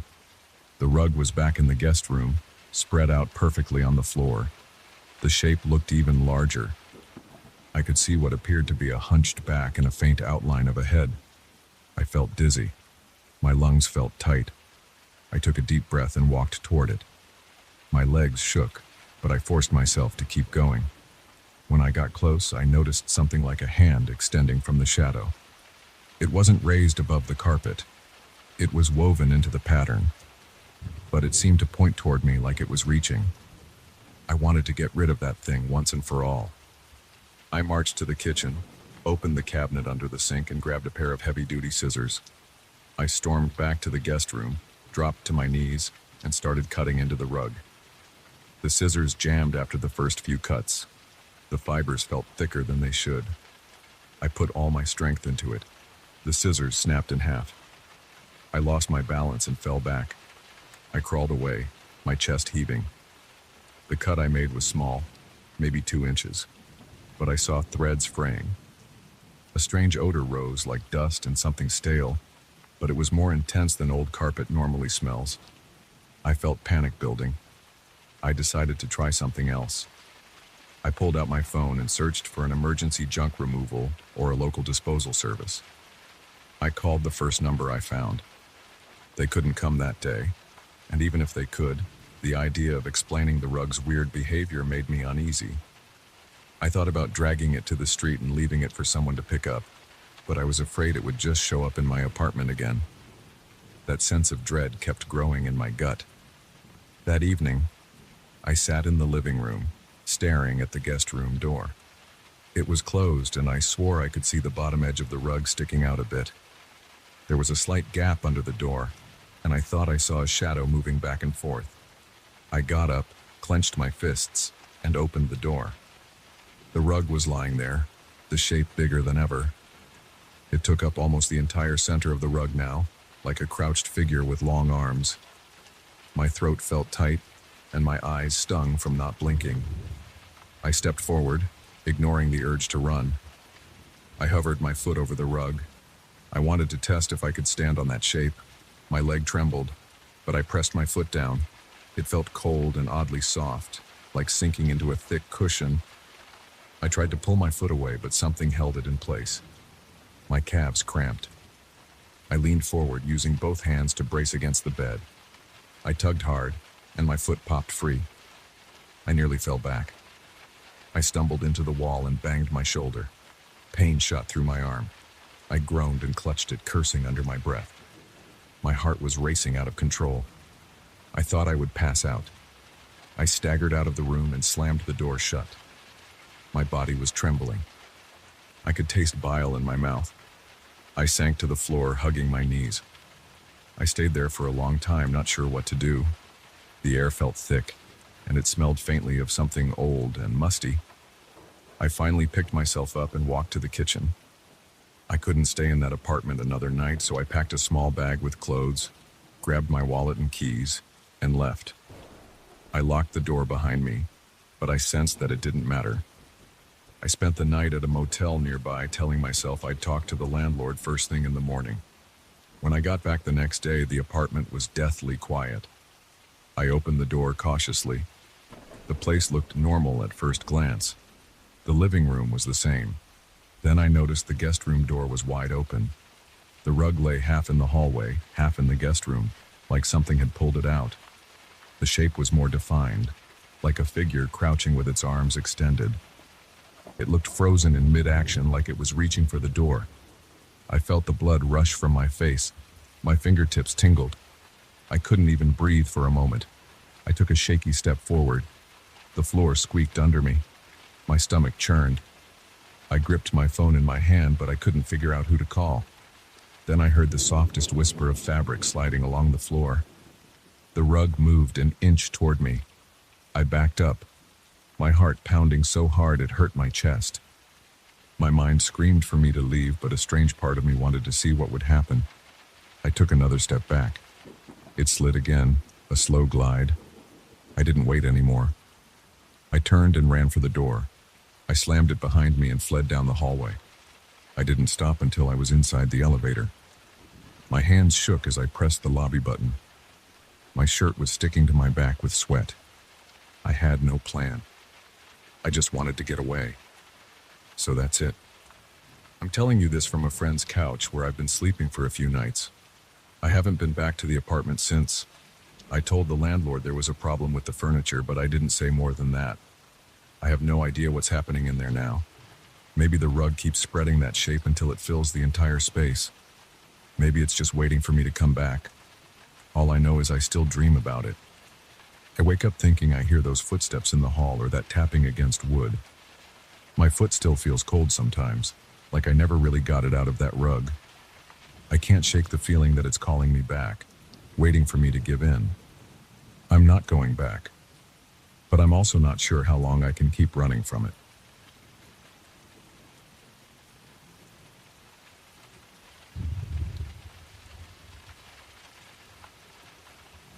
I never wanted to spend a week in an old country house during storm season, but I needed some time alone. The place looked cheap and quiet in the photos. I thought it would help me clear my mind, get away from traffic and noise, and maybe focus on my writing. When I first pulled up to the driveway, the house looked fine on the outside.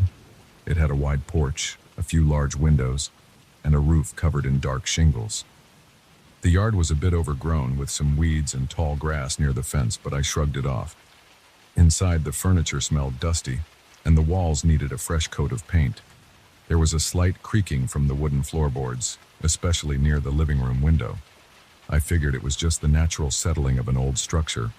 I had no clue what would happen over the next days. I had no clue about the footsteps, the scratching, or the strange laughter. If I did, I might have turned around and driven back to the city without unpacking.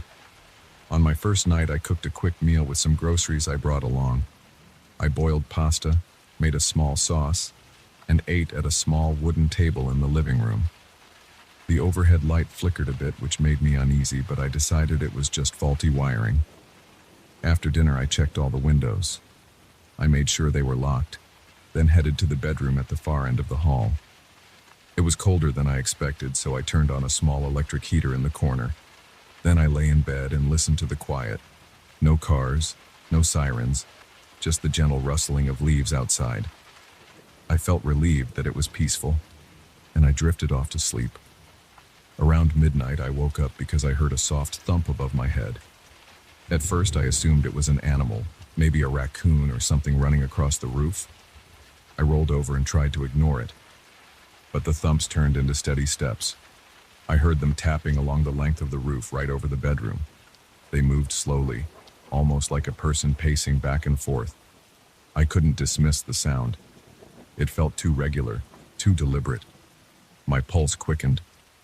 I sat up, turned on the lamp beside the bed, and waited to see if it stopped. The steps went on for a while, then stopped abruptly. I didn't hear them anymore that night, so I eventually fell back asleep, though my body stayed tense. In the morning, I thought maybe I had imagined the entire thing. I got dressed and went outside to see if there were any signs of an animal. The yard was damp, and I noticed water dripping from the gutters. I circled around the house with my coffee mug in hand. There were no obvious footprints on the ground near the walls, but something caught my eye on the side of the roof. A few of the shingles looked off color, like something had scratched away some of the grime. I used a small ladder I found in the garage to climb closer. When I got near the top, I saw faint prints. They looked like footprints, arranged in pairs, but smaller than a typical adult human foot. I felt a chill. The space between each pair of prints looked narrow, so it appeared like something had walked upright. I tried running my hand across them to see if it was just discoloration. My fingers bumped against shallow grooves. I pulled back. Whatever made those marks had some kind of claws or sharp edges. I didn't know what to make of it. I climbed down carefully, feeling uneasy. I had the urge to drive away and never come back, but I told myself it must have been some weird animal that somehow stepped like that. That second night, I stayed up later. I read an old book I found in one of the living room drawers. It was a boring travel guide about local hiking trails, so it didn't distract me much. I kept glancing at the ceiling, waiting for sounds. By around 10, I felt drowsy. I was about to turn off the lamp when I heard a faint scraping noise near the front porch. It sounded like nails dragging across wood. My heart kicked into high gear. I put on my boots and grabbed a flashlight. The weather was calm, so I stepped outside. The porch light was weak, so I aimed my flashlight around. The wooden steps creaked under my weight. I didn't see anything unusual, just a few old chairs, some cobwebs. Then I heard the scraping again, above me, somewhere on the roof. I stepped off the porch and looked up.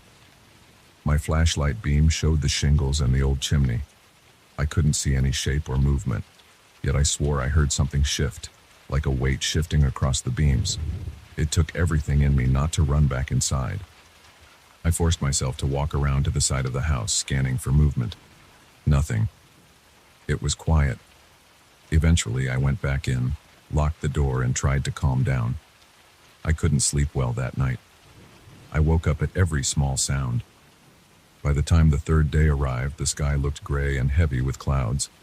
I felt exhausted and irritated at myself for getting spooked. I decided to check the attic. Maybe there was a raccoon or some animal living up there. I took the narrow staircase near the kitchen. It led up to a low-ceilinged attic with old boxes, a rickety chair, and a bare bulb hanging from the ceiling.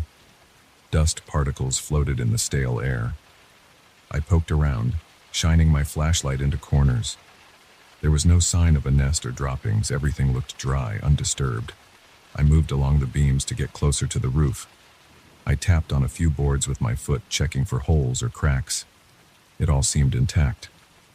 I couldn't explain the noises.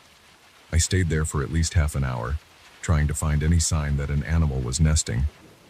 I found none, so I went back down feeling even more unsettled. My stomach felt tight, and my shoulders ached from tension. That evening, the weather shifted. Rain started to fall and the wind picked up. The house groaned a bit under the gusts. I paced around the living room, occasionally peeking through the windows, but the storm made it hard to see anything outside. Around 9, the power flickered. The lights dimmed twice, then came back. I decided to prepare some candles just in case. While rummaging in the kitchen drawers, I heard something odd, a muffled laugh. It sounded like a soft chuckle, carried by the wind. I stood still. The hair on the back of my neck rose. I turned off the faucet and listened carefully. The rain drummed on the roof in a steady downpour. Through that noise, I thought I heard it again. The laugh was faint, but it sounded close. I grabbed my flashlight and walked to the front door.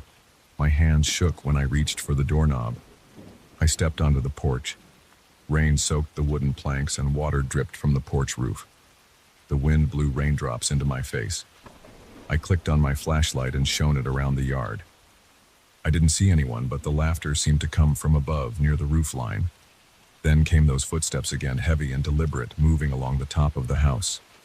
My chest tightened and I stepped back inside, slamming the door behind me. My mind raced. I had no explanation for what was out there. I tried to calm down by turning on the TV in the living room, but the signal was poor. Static flickered across the screen. The storm must have damaged something. I paced back and forth, checking the windows every 10 minutes, but the downpour made it impossible to see more than a few feet. At one point, I heard the scraping of claws across the rooftop. It sounded like the thing was circling. My heart pounded, and I felt sweat on my forehead despite the cold air. I wondered if it wanted me to come outside. I wondered if it was testing me. Sometime after midnight, the storm quieted. I sat on the couch with a small lamp turned on behind me. The air smelled damp and the rooms felt clammy. I considered packing up and leaving right then, but I was too rattled to drive in the dark on those winding roads. I was also stubborn. I wanted to figure out what was happening. I clenched my jaw and decided to wait until dawn. Around 1 in the morning, I heard a squeak on the porch floorboards. It sounded like a footstep, but heavier than my own weight. My body tensed. I stood up, grabbed my flashlight again, and approached the front door. I kept the lights off inside to avoid alerting whoever, or whatever, stood out there. Carefully, I peeked through a small gap in the curtain. The porch was dark, only lit by the faint glow of the moon through the thinning clouds. I couldn't see anyone. I waited, barely breathing, for another sound. Then, a single, loud thump against the door made me jump. I almost dropped my flashlight. My heart hammered so hard it hurt my chest. I forced myself to turn the knob, flung the door open, and aimed the flashlight outside. There was nothing. The porch was empty. My breath came in short, quick bursts, and I felt my hands shaking. I stepped out onto the porch and swept the flashlight beam across the front yard. The rain-soaked grass glistened under the moonlight. A few puddles reflected the light. There were no footprints on the porch itself. I moved the beam slowly upward toward the roof. Still nothing. As I backed into the house again, I thought I heard a low chuckle behind me, but it could have been the wind. I locked the door and stayed awake until sunrise. Morning brought no comfort. I headed out to check the roof again and found fresh tracks, the same strange biped footprints, but now they looked a little bigger, as if the creature's feet had pressed down harder on the wet surface. There were fine scratches etched between some of the shingles, like it had dragged its claws while walking. My stomach churned, and I felt a wave of nausea. I climbed down the ladder unsteadily and spent an hour debating if I should leave. But something in me wanted proof. I wanted to know what this thing was. On the 5th night, I set up a simple plan. I positioned a large flashlight on the windowsill in the bedroom and aimed it at the roof outside. I turned off all other lights in the house and waited. The evening air felt thick with humidity. Occasionally, the wind rattled the trees, and I could smell the wet earth. I sat in the bedroom with my eyes locked on the beam of light shining onto the roof's edge. My heart wouldn't slow down. Every little noise made me flinch. Around 10, I heard it again, light tapping across the roof. Then a harsher scrape, like nails on concrete. My throat went dry. I inched closer to the window. My flashlight revealed a portion of the shingles. They were slick with leftover rain. I kept waiting for a shape to cross that beam of light. Suddenly, I heard a short burst of laughter again. This time it sounded clearer, almost like a person's voice. It didn't echo or fade. It cut off abruptly. I jumped to my feet and rushed into the hallway to get a better angle from the living room window. I tripped on a loose floorboard and nearly fell. My heart was racing and I felt shaky all over. I reached the living room, flipped off the light switch, and peeked out the window facing the porch. The roof above that area was darker, outside the range of the bedroom flashlight. I tried to see if something was moving there, but the window was streaked with water from the earlier rain. My breath sounded too loud in the silence. Then I heard another set of footsteps above me, heavier than before. They headed toward the back of the house. I ran into the kitchen, which had a small window overlooking the rear. I flicked on the outdoor floodlight. It illuminated the backyard, but the roof remained shadowed. No sign of anything. I stood there, adrenaline coursing through my veins, until I felt dizzy. My legs felt weak and my mouth tasted dry. I forced myself to swallow and think. If I went outside, maybe I could catch a glimpse of it. That idea made my chest tighten with dread. The memory of those footprints and the laughter kept me rooted in place. I didn't want to be lured into some trap. At the same time, I was sick of feeling cornered. Finally, around 2 a.m, I shut off the floodlight and retreated to the living room. I sank into the couch, glaring at the ceiling. The footsteps continued for a while, pacing across the rooftop. Every few minutes, I heard that scraping sound, like claws dragging on old shingles. My head pounded and I felt sweat beading on my forehead. There was nothing I could do except wait for daylight. By the 6th day, I was exhausted. My eyes were bloodshot, and my hands shook whenever I tried to pick up my coffee cup. The weather forecast warned of another storm that night. I knew it would bring more noise and maybe more of those quiet laughs. I spent the day double-checking the attic, walking the perimeter of the house, and searching for any logical explanation. I found none. The only thing I discovered were more faint scratches on the siding near the roofline. It looked as if the creature climbed along the edges, almost as if it wanted me to notice. That night, I sat by the front window, listening to the rain hammer the roof. The wind whipped water against the glass, making it hard to see anything outside. Lightning flashed now and then, revealing the silhouette of the porch railing and a bit of the yard beyond. The thunder shook the windows, rattling the panes. My body tensed at every flash. Then I heard the laughter start up again, mixed with the sound of rain. It rose and fell, then stopped. My throat went tight. I felt my heart race as I stared into the darkness. Between claps of thunder, I heard the footsteps again. They were slow this time, almost careful. Then I caught a glimpse of movement through the window, high up on the roof near the peak. Lightning flared, and I saw a shape for the briefest second. It stood upright, about the size of a person, but hunched. Its arms, or maybe they were wings, were folded at its sides. I felt my stomach twist. The shape vanished before I could register more details. Another flash lit the rooftop, but it was gone. My hands shook on the windowsill. I stumbled backward, trying to make sense of what I saw. The presence didn't show itself again that night, but the footsteps continued until dawn. I lay in bed, covers pulled up to my neck, feeling every beat of my heart throb in my ears. I don't know if it was trying to intimidate me or invite me outside, but I stayed where I was. I drifted in and out of sleep, jolting awake whenever the footsteps paused or the rain changed rhythm. The next morning, I decided enough was enough. I packed my bags, tossed them into my car, and locked up the house. I didn't bother cleaning up. I just wanted to leave. Before driving off, I walked to the spot where I'd first seen those footprints on the roof. The shingles were damp and stained. The footprints were still there, claw marks trailing between them. I felt a final wave of dread. Then I got in my car, started the engine, and headed back to the main road. I left that place behind, but I can still picture those prints.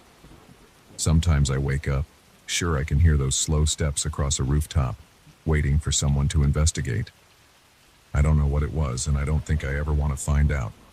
But I remember its laughter mixing with the rain, and that's enough to keep me awake at night.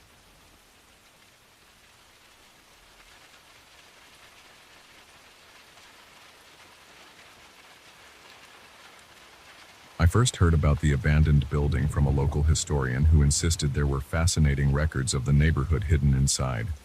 He said the place had been shut down for decades. Most people claimed there was nothing valuable left. But I felt a pull. I can't explain it in any complicated way. I just wanted to see it for myself. I wanted to check every floor, every dusty corridor, and every forgotten room, hoping I might find something that told a story about this city's past. I reached the main entrance in the late afternoon. The front doors had broken glass scattered around the concrete steps. I could see a few old boards hammered across one side of the doorframe, but there was enough space to squeeze through if I ducked. I tried not to make too much noise when I entered, although it probably didn't matter. The place was obviously deserted. There was a faint smell of old books and stale air. My boots echoed on the cracked tile floor. I immediately took out my notebook and wrote down the date, the time, and my first impression. This building feels heavier inside than it looks from the outside. I don't know why I wrote that. Maybe I just sensed something off about the atmosphere. I started on the ground floor and worked my way up. Most of the lower floors looked trashed. Graffiti on the walls, broken pieces of furniture, shattered windows. I found some old newspapers piled in one corner of a hallway. They were from decades ago, yellowed and brittle. I flipped through a few pages, careful not to rip them, and jotted down any details that caught my eye. Headlines about local businesses, missing pets, announcements for community events. Nothing dramatic, but I still took the time to record it in my notebook. That's what I do. I collect small pieces of history so I can piece together a bigger picture later. By the time I reached the 10th floor, dusk was settling in. I had a flashlight, but I tried to preserve its batteries by only clicking it on in the darkest areas. Most of the floors had plenty of windows, and the late sun gave me enough light to walk around carefully. But I started noticing something peculiar. As I climbed higher, I felt a slight pressure in the air. It was like my ears popped at some point, but I couldn't pinpoint exactly when. I rubbed the sides of my head to get rid of the sensation, thinking maybe I was just tired. I paused to take a break on the 14th floor near a dusty office room. My throat felt dry, so I drank some water from the bottle in my backpack. I scribbled a note about the temperature. It seemed cooler up here compared to the floors below. There was a chilly draft in the hallway, which was surprising because most of the windows on this level seemed intact. I checked them. They were dirty, but no broken glass. I felt a small shiver crawl up my arms, so I put on my jacket. At the 15th floor, I started hearing a soft noise. At first, I assumed it was just the wind or some loose fixture, but it had a strange quality. It was low and long, like a faint whistle. I paused, clicked on my flashlight, and scanned the area. There was a big room filled with scattered chairs and old desks. The windows were boarded up, so I had to rely on my flashlight. I walked around, aiming the beam in corners. Dust particles swirled in the air, reflecting the light. I couldn't see any open vents or big cracks, so I couldn't figure out where that whistling was coming from. I tried not to let it bother me, and I continued taking quick notes about the furniture and the scattered papers on the floor. I decided to keep climbing. The building supposedly had 16 floors plus some rooftop access. I wanted to check the top floor, then maybe the roof if it was accessible. The stairwell got narrower as I went up. The lights obviously didn't work, so I moved step by step, shining my flashlight on the cracked walls. The air felt even colder. My breathing turned shallow, and my jacket didn't seem enough to keep me warm. When I got to the 16th floor, I noticed there was only one hallway leading to a single door on the left. I expected several doors, but this floor looked different from the rest. The walls were a dull white, stripped of paint and patches. There were no decorations, no leftover furniture, nothing. I tried the doorknob. It turned with some resistance, creaking loudly. I pushed the door open and stepped into a large, empty space. The first thing I saw was a single window on the opposite side of the room. I kept the flashlight pointed at the center of that room. My heart pounded because it was eerily silent, except for that faint whistle I'd heard before, but now it sounded more like a soft hiss. I pointed the flashlight toward the window and noticed it was closed. The glass looked grimy and scratched. The window was set in a metal frame and there didn't seem to be any cracks or holes. I stood there for a moment, taking in the silence. Then I heard it. My name. It was quiet but clear, and it seemed to come from the direction of the window. I froze. My breath caught in my throat. My mind raced. I lifted my flashlight higher and stepped closer to the window. My name came again, a hushed, drawn-out sound that made my hair stand on end. I thought maybe it was the wind somehow forming sounds, or maybe a trick of my imagination, but I felt sure I heard it distinctly. I whispered, "Who's there?" I got no reply, just that slow hiss that almost resembled speech. I grabbed my phone. I thought I should record this. I opened a voice recording app, pressed record, and spoke into it saying, "It's January 12th. I'm on the 16th floor. There's this strange sound near the window." Then I paused to let the phone capture the hissing noise. I waited at least 15 seconds, listening. My heart pounded in my ears. After a while, I stopped the recording and played it back. All I heard was static. There was no voice, no hiss, nothing else. Just a low, crackling static. My own voice was gone too. It was like the phone hadn't recorded me at all, just a buzz. I tried again, asking questions out loud, waiting for a response and then playing it back. The same result. Total static. I felt a wave of anxiety. My hands got clammy. I kept wiping them on my pants. I moved closer to the window, but I didn't touch it. I shone my flashlight across the glass. I noticed faint fingerprints on the surface. They looked old. Then the hissing returned, and it sounded like it was saying my name again. My stomach twisted. I reached out to the window frame, thinking I might open it, but I stopped myself. It felt cold to the touch, almost like metal that had been sitting in a freezer. I pulled my hand away. Time passed without me realizing.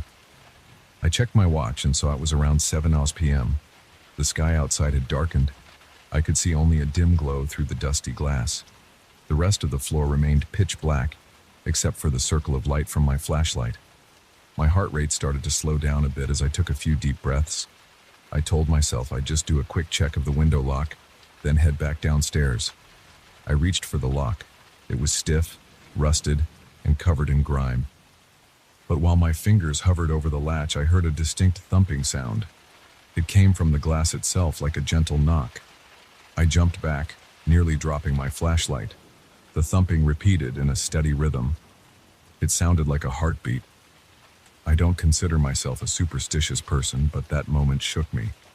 My arms broke out in goosebumps and I felt a tingle along my neck. I was alone in that large, empty room.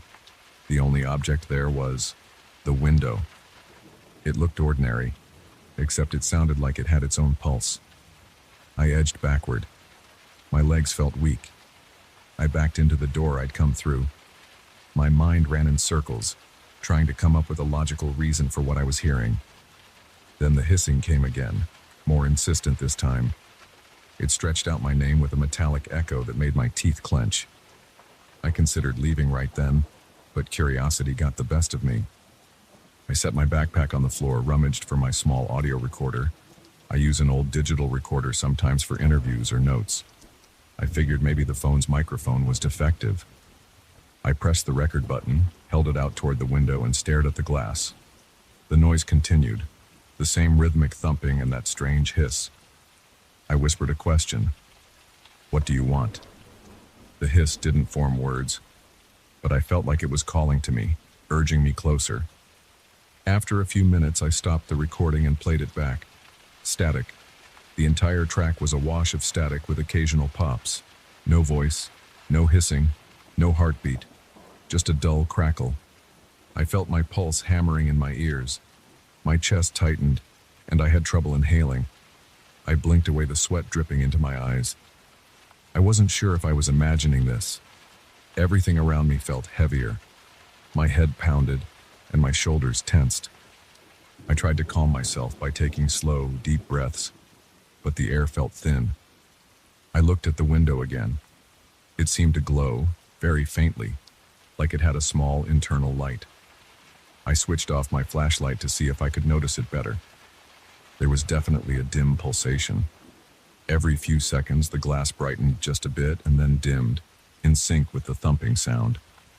My body reacted before my mind could process it. My heart rate spiked again. I flicked the flashlight back on, feeling safer with some light in my hand. I stepped closer to the window. I reached out a trembling hand to the latch. My name whispered again, urgent and drawn out. My breath caught in my throat. I gripped the latch, feeling the rust scrape against my fingers. A jolt of cold shot through my arm, almost painful, like I had touched dry ice. I yanked my hand back. My fingertips tingled. I shook my hand, trying to get the feeling back. I stared at the latch. It hadn't budged. I kept hearing the voice whispering my name, but I noticed something else. My name was being repeated with the same cadence each time, like a loop. The voice never changed pitch or speed. It sounded unnatural. That made me feel even more uneasy. It was like a recording stuck on repeat. I tried to speak out loud again. "Stop it." My voice echoed in the empty room, and for a second, the whispering paused. Then it resumed, more urgent. I decided I needed a moment away from this. I stepped back to the door, opened it, and went into the hallway. I leaned against the wall, breathing hard. My shirt clung to my back. My body felt hot despite the cold air. My mind raced, thinking about what I should do. I didn't want to leave empty-handed, so I grabbed my notebook and wrote down everything that happened. The hissing voice, the heartbeat sound, the window pulsing. I tried to keep my handwriting steady, but my hand shook a bit. While I scribbled my notes, I heard a soft tapping behind me. I turned around, shining my flashlight back into the room. It was empty. The tapping continued, coming from the window. I felt cornered. I thought about just running downstairs, but something kept me there. Maybe it was the possibility of discovering something no one else had. I was scared, but also determined. I told myself I'd give it one more chance. I'd try to open the window just to see if anything changed. Then I'd leave. I entered the room again, stepping carefully. My boots scraped the cracked floor. The tapping grew louder as I approached. The window's glow pulsed, and the cold draft in the room intensified. I could see my breath in the beam of the flashlight. I slowly reached for the latch again. The voice continued, hissing my name, repeating in a loop. My heart thudded in my chest. My fingers wrapped around the latch and I pulled. The metal resisted. I pulled harder. It gave a bit, squeaking as the rust ground against the frame. The window didn't open yet, but I felt it shift. The voice hissed sharply, almost like it was scolding me. My fingers slipped and I stumbled backward. The notebook fell from my jacket pocket. I reached down to grab it, and the flashlight beam flickered across the dusty floor. That was when I saw something near the base of the window, footprints in the dust. They led right up to the glass and then ended. It looked like someone had stood there facing the window. The footprints were faint, but definitely shaped like shoe prints. I counted maybe 2 sets overlapping each other. I swallowed hard, trying to steady my nerves. I stood up, shining my flashlight around again. The hiss drew my attention back to the window. It felt like something was on the other side, waiting. My hands tingled and my stomach tightened. The latch was partially undone. I stepped closer. I tugged on it again, ignoring the cold bite on my fingers. The voice hissed louder, then dropped into a low moan. I felt my spine tense. My muscles jerked, but I kept pulling. The latch gave another inch, and I felt the lock release. The window didn't swing open on its own. It stayed closed, but now the lock was undone. My heart hammered. My mouth went dry. I stood there, uncertain. I lifted my free hand and pressed my palm against the glass. It felt like ice. My breath came out in quick bursts. The glass vibrated under my hand, like there was a pulse inside. I shut my eyes for a moment, but I couldn't keep them closed for long. I pulled my hand away. The glass was dry, but my palm felt damp with sweat.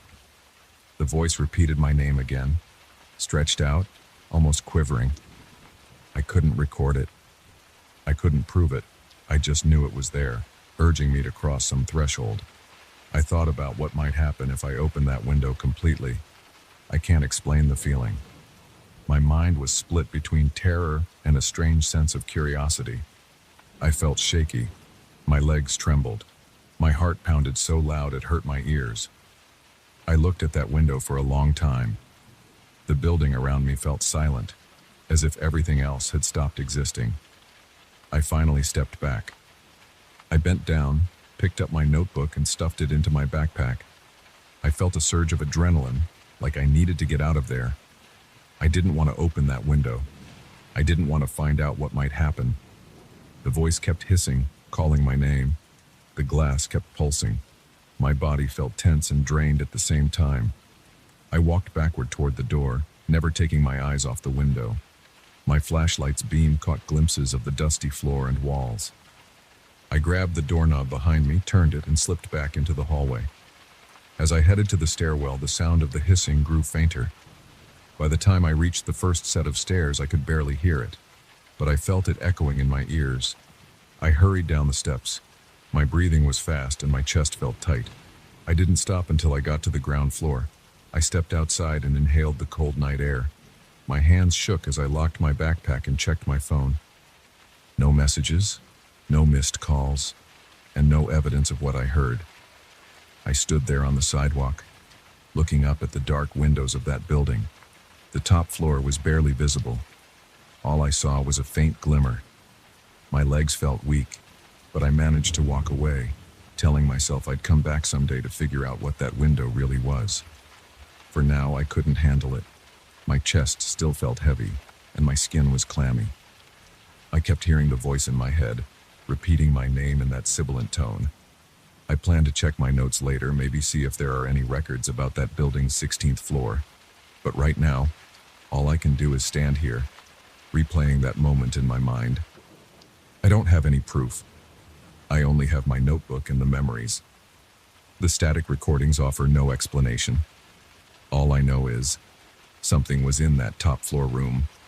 Something called for me by name, and I almost answered.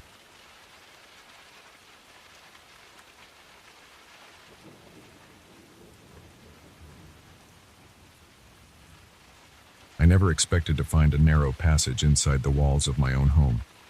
The building is old, sure, but I figured any hidden spaces would have been sealed up or discovered long ago. That all changed the night I heard the scratching, sharp, irregular sounds that came from somewhere near the living room. I thought it might be rodents at first. I even set a couple of traps, but nothing turned up. Then the scratching turned into faint scraping noises, almost like nails against wood, and I knew it wasn't coming from any animal.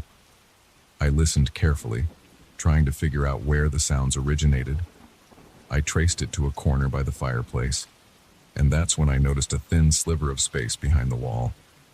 It took me a few tries to move the heavy armchair and slip a thin flashlight beam through the gap, but I saw an opening, and that's how I found the passage.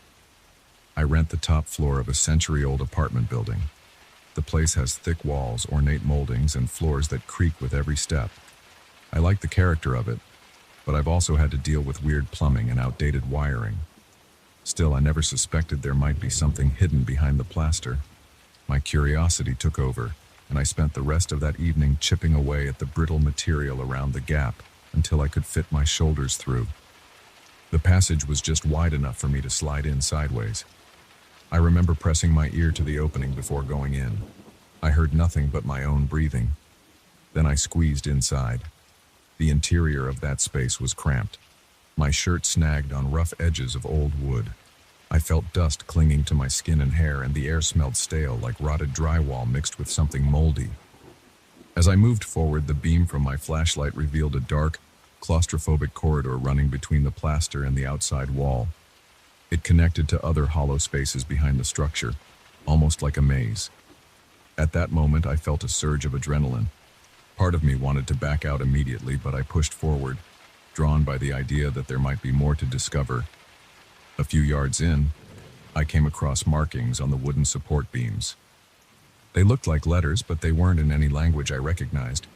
They were carved deep into the wood with small, rough edges that made me think they were old. My heart thumped harder as I ran my fingers over the grooves. I felt something gritty in the carved lines, like dried residue or dust. The more I saw, the more unsettled I became. There were symbols, too, circles and triangles arranged in patterns. I had no idea what they meant. I took some quick photos with my phone and tried not to think about what kind of person had left these inscriptions. That first trip into the walls lasted about 20 minutes before I got too anxious to continue. My knees were shaking, and I kept imagining that the narrow space might collapse on me. When I finally backed out and returned to my living room, I noticed the armchair was in a slightly different position than I'd left it. It was almost unnoticeable, just a few inches off. I assumed I'd bumped it when I came through, so I brushed it off, but the seed of unease had been planted. The next day, I couldn't stop thinking about what I had found. I woke up early, feeling unrested and tense. I grabbed a coffee, stared at the portion of the wall I had chipped away, and decided to investigate more thoroughly. I told myself I'd set up my phone to record audio in there, just in case. I folded a small digital recorder in my jacket pocket, and then slipped back into the passage. This time, I went farther. The corridor was tight, and I had to turn sideways to slide between certain beams. My flashlight occasionally caught glimpses of other inscriptions, more of those strange letters and symbols. Some were etched directly into the brick, not just the wooden studs.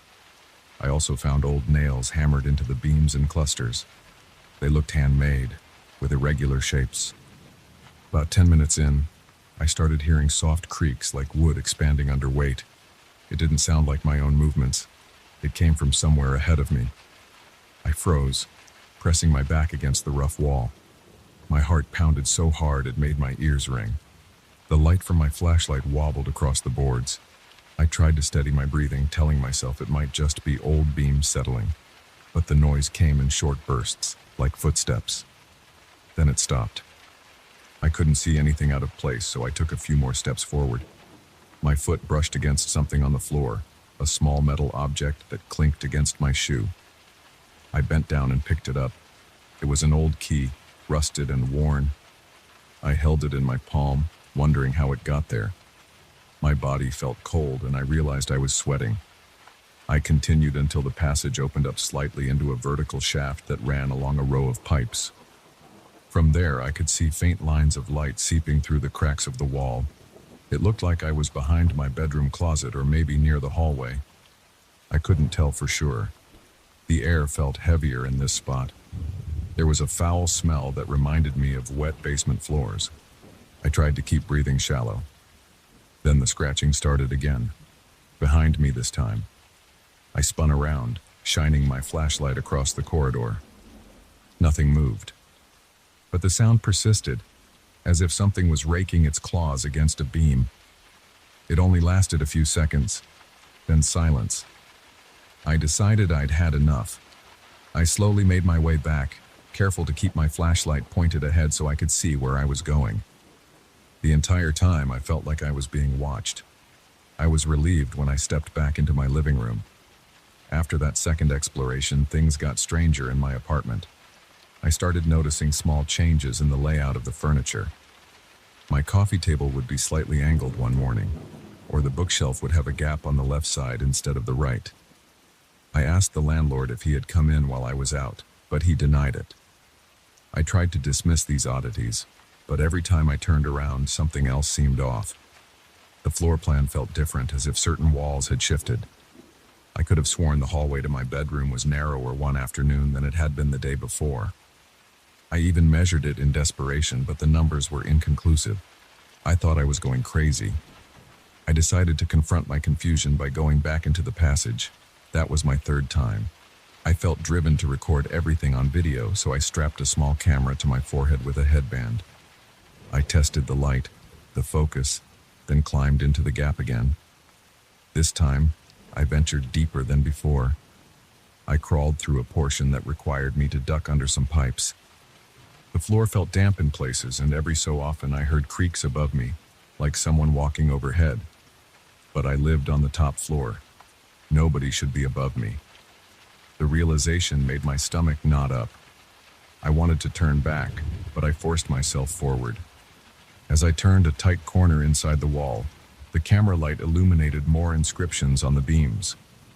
They looked more intricate, like they'd been carved with care. Some of the letters had lines crossing through them. Others were repeated so many times they formed entire blocks of markings. I ran my hand over one set of symbols and felt how deep the carving went. My fingertips brushed over jagged edges that felt fresh, not worn smooth by time. That made me jump back. I turned the camera toward the floor and noticed footprints in the dust. They were faint, but they definitely weren't mine. The size seemed similar to my own shoe, but I could see the pattern of a different tread. My legs felt weak. I thought about leaving, but I pressed on, determined to see where this would lead. A few steps further, I came to a junction that branched into two narrow paths. The right path led deeper into darkness. The left seemed to angle toward a part of the building I hadn't checked yet. I took the left, heart pounding, trying not to breathe too hard. The corridor ended at a wide section of rotted paneling. There was a large set of symbols painted, not carved, on the panel. The paint looked dark, maybe black or brown. I couldn't determine its exact color with the flashlight. I leaned in, seeing that the lines of paint were bumpy, as if it had been layered on thick. And then I heard a whisper. It sounded like a single word, very faint. I snapped my head around, shining the light behind me. No one was there. My breath caught in my throat. I stood absolutely still, straining to hear anything else. Only silence. I tried to calm down by wiping the sweat off my forehead.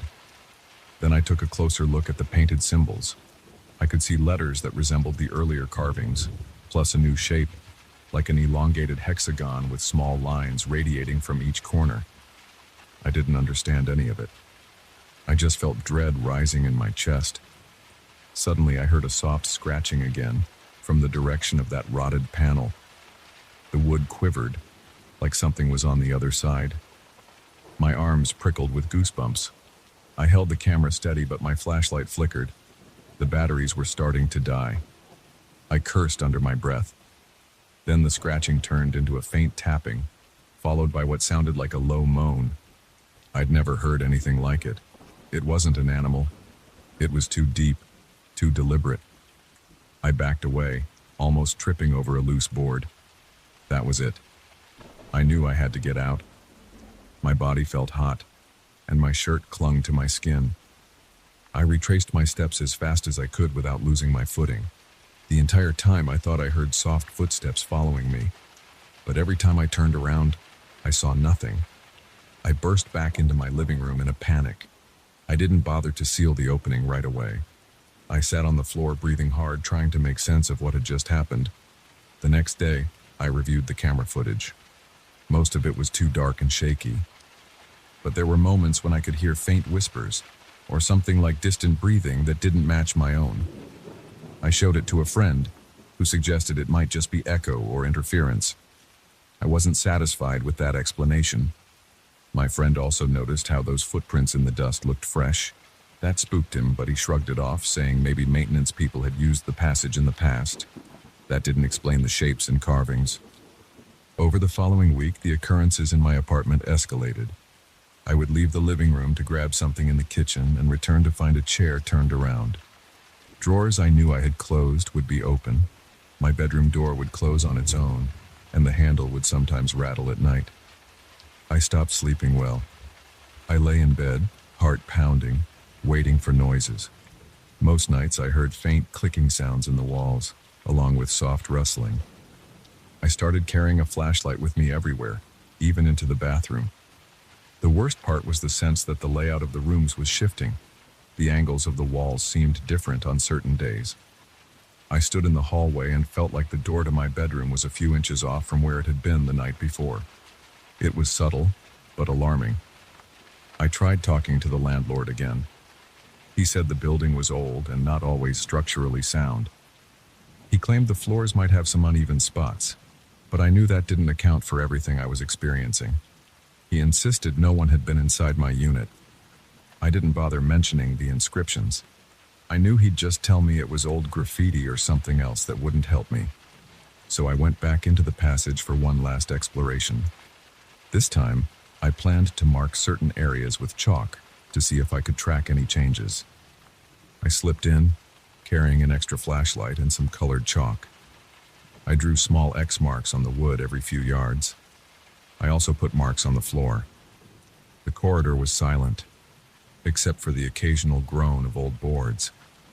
As I moved deeper, I noticed that some of my old footprints were gone, almost like the dust had been disturbed or swept away. I felt the hairs on my arms stand up. I could see faint scuff marks that didn't match my shoes, heading in a direction I hadn't explored before.